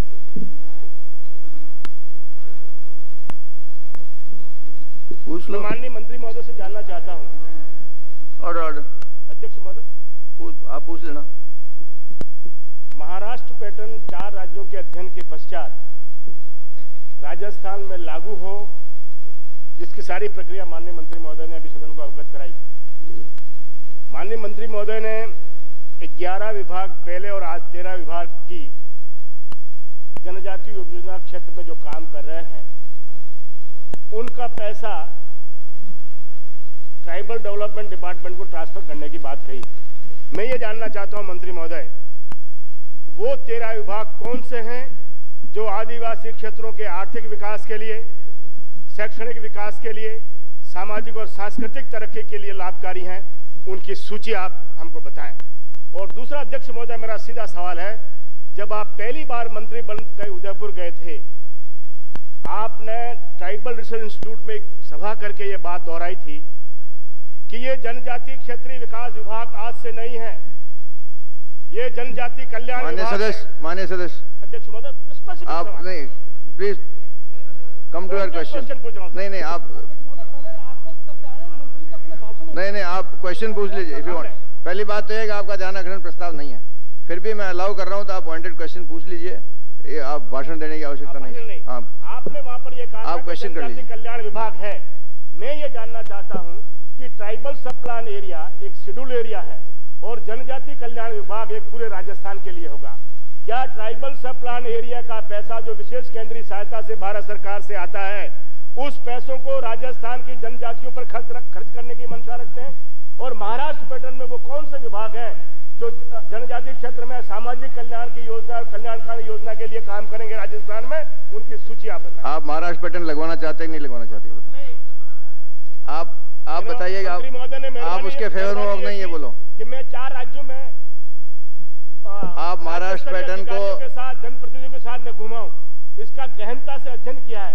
इससे पीछे मंशा यही है कि जो विलंब राजस्थान में उपयोजना क्षेत्र के विकास में हो रहा है, वो जनजाति विकास विभाग स्वयं ये पैसा अपने हाथ में लेकर के स्थानीय आधार पर योजना बना करके देख रहे, इसके लिए था। इसलिए मैं जानना चाहता हूँ वो 11 या 13 विभाग कौन से हैं जो आदिवासियों का भविष्य में आपके नेतृत्व में भला करने जा रहे हैं, उन विभागों का नाम बताओ। और कल्याण विभाग का अभिप्राय क्या है आपका? लागू कर रहा है माननीय उपाध्यक्ष महोदय, एक मिनट। माननीय उपाध्यक्ष महोदय, मंत्री महोदय जी ने बताया कि सरकार महाराष्ट्र पैटर्न लगाना चाह रही है और जल्दी लगा रही है, तो क्या आप उस क्षेत्र के जो भी जनजाति के विधायक हैं उनको कभी बुला करके इस बारे में कोई कभी मीटिंग बुलाई है या नहीं बुलाई है, तो क्यों?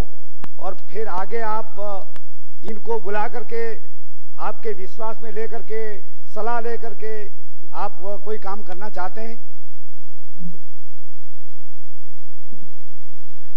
माननीय उपाध्यक्ष जी, सदस्य जवाब दीजिए। निश्चित रूप से माननीय विधायकों की एक कमेटी है, उसको बुला करके उनको विश्वास में लेकर के काम को चालू किया जाएगा। मैं जो 13 विभाग इसमें इंक्लूड किए गए हैं उनको मैं आप अर्ज कर रहा हूं। कृषि विभाग, उद्यान विभाग, भू संरक्षण विभाग एवं जल संग्रहण विकास विभाग, पशुपालन विभाग, मत्स्य विभाग, सहकारिता विभाग, वन विभाग, पर्यावरण विभाग, चिकित्सा एवं स्वास्थ्य विभाग, परिवार कल्याण विभाग, प्राथमिक एवं माध्यमिक शिक्षा विभाग, लघु सिंचाई योजनाएं, विद्युत विस्तार योजनाएं, ये 13 विभाग बने। हाँ बोलो साहब। माननीय उपाध्यक्ष महोदय, मैं माननीय मंत्री जी से ये निवेदन करना चाहता हूँ, ये जानना चाहता हूँ कि महाराष्ट्र पैटर्न तो जो लागू करने के लिए जा रहे हो ये तो बिल्कुल ठीक है, परंतु महाराष्ट्र पैटर्न के अनुसार क्या स्वायत्त शासन की एक संस्था का गठन करोगे या फिर महाराष्ट्र पैटर्न के अनुसार किसी, ये हमारे जो आयुक्त विभाग हैं वही चलाएंगे? तो हम ये चाहते हैं कि आप स्वायत्त शासन का गठन करिए और इसके माध्यम से उस स्वायत्त शासन में भी पैसा हमको दे दीजिए ताकि हम चलाएंगे। क्या ये मंशा रखते हैं आप?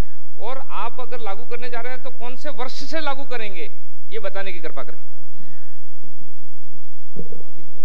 माननीय उपाध्यक्ष महोदय, वो सब अभी विचाराधीन है कि ये वो कौन सी एजेंसी होंगी, क्या व्यवस्था होगी, क्योंकि पहले तो अभी विभाग तय हुए हैं, उसके बाद उसकी प्रक्रिया तय करेंगे। वो आप सब लोगों को विश्वास में लेकर के ही तय करेंगे और जो ही ये सब बात तय हो जाएगी तभी लागू कर देंगे उसको। उपाध्यक्ष महोदय, माननीय सदस्य एक मिनट।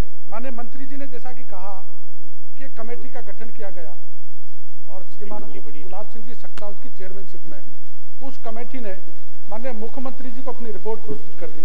क्या उस रिपोर्ट का भाव यही है जो माननीय सदस्य पूछ रहे हैं या जो महाराष्ट्र पैटर्न है वही उसका भाव है? जरा उसकी जानकारी आप सदन को बताएंगे, ये तो कम से कम आपको जानकारी होगी। आपकी जानकारी कमेटी की रिपोर्ट अभी कैसे बता सकते हैं आपको? कमेटी की रिपोर्ट अभी कैसे बता सकते हैं? It has been submitted to the government. It is not नहीं, कमेटी की रिपोर्ट ऐसे थोड़ी बता। कमेटी की रिपोर्ट गवर्नमेंट में गई है। इन्होंने कहा है, मैंने निवेदन ये किया, इन्होंने कहा है कि कमेटी की रिपोर्ट माननीय मुख्यमंत्री के समक्ष पेश की है। लेट इट कम, फाइनल होगी जब बताएंगे आपको। It is under consideration. नहीं, माननीय सदस्य।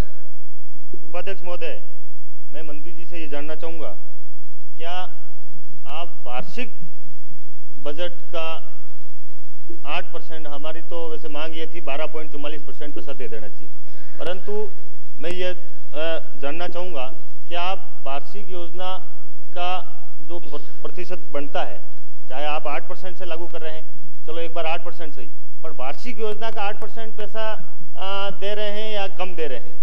और अगर वार्षिक योजना का बजट, वार्षिक बजट का योजना का माननीय सदस्य, योजना का 8% दे, माननीय सदस्य, आप ये सब बातें पूछ रहे हैं जैसे सब कुछ फाइनल हो गया। अभी तो कमेटी की रिपोर्ट आई है, गवर्नमेंट के पास जाएगी।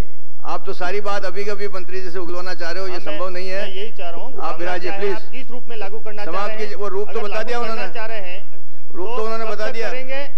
और आप इस बात को समझने की चेष्टा कीजिए, कमेटी की रिपोर्ट गवर्नमेंट के अंडर कंसिडरेशन में है, आप इसलिए लेट इट कम, उसके बाद बात करेंगे।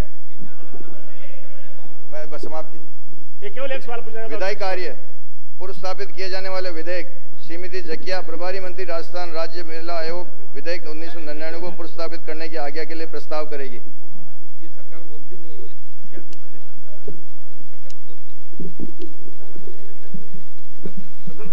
उपाध्यक्ष महोदय, मैं राजस्थान राज्य महिला आयोग विधेयक ऑर्डर। उपाध्यक्ष महोदय, मैं राजस्थान राज्य महिला आयोग विधेयक 1999 को पुनर्स्थापित करने की आज्ञा के लिए प्रस्ताव करती हूँ। प्रश्न यह है कि राजस्थान राज्य महिला आयोग विधेयक 1999 को पुनर्स्थापित करने की आज्ञा प्रदान की जाए। जो पक्ष में वहाँ कहें, जो पक्ष में ना कहें। विधेयक को पुनर्स्थापित करने की आज्ञा अनुमति प्रदान की गई। श्रीमती जकिया प्रभारी मंत्री विधेयक को पुनर्स्थापित भी करेगी। उपाध्यक्ष महोदय, मैं राजस्थान राज्य महिला आयोग विधेयक 1999 को पुनर्स्थापित करती हूँ। श्री खेत सिंह जी राठौड़ प्रस्ताव की विधेयक को विचारार्थ प्रस्तुत करेंगे। उपाध्यक्ष महोदय, मैं आपकी अनुमति से सदन के अनुमोदन हेतु प्रस्ताव करता हूं कि राजस्थान राज्य महिला आयोग विधेयक सन 1999 को विचारार्थ एवं पालन करने हेतु दिनांक 24 अप्रैल 1999 की कार्यसूची में सम्मिलित कर लिया जाए। आप ऑर्डर प्लीज, ऑर्डर।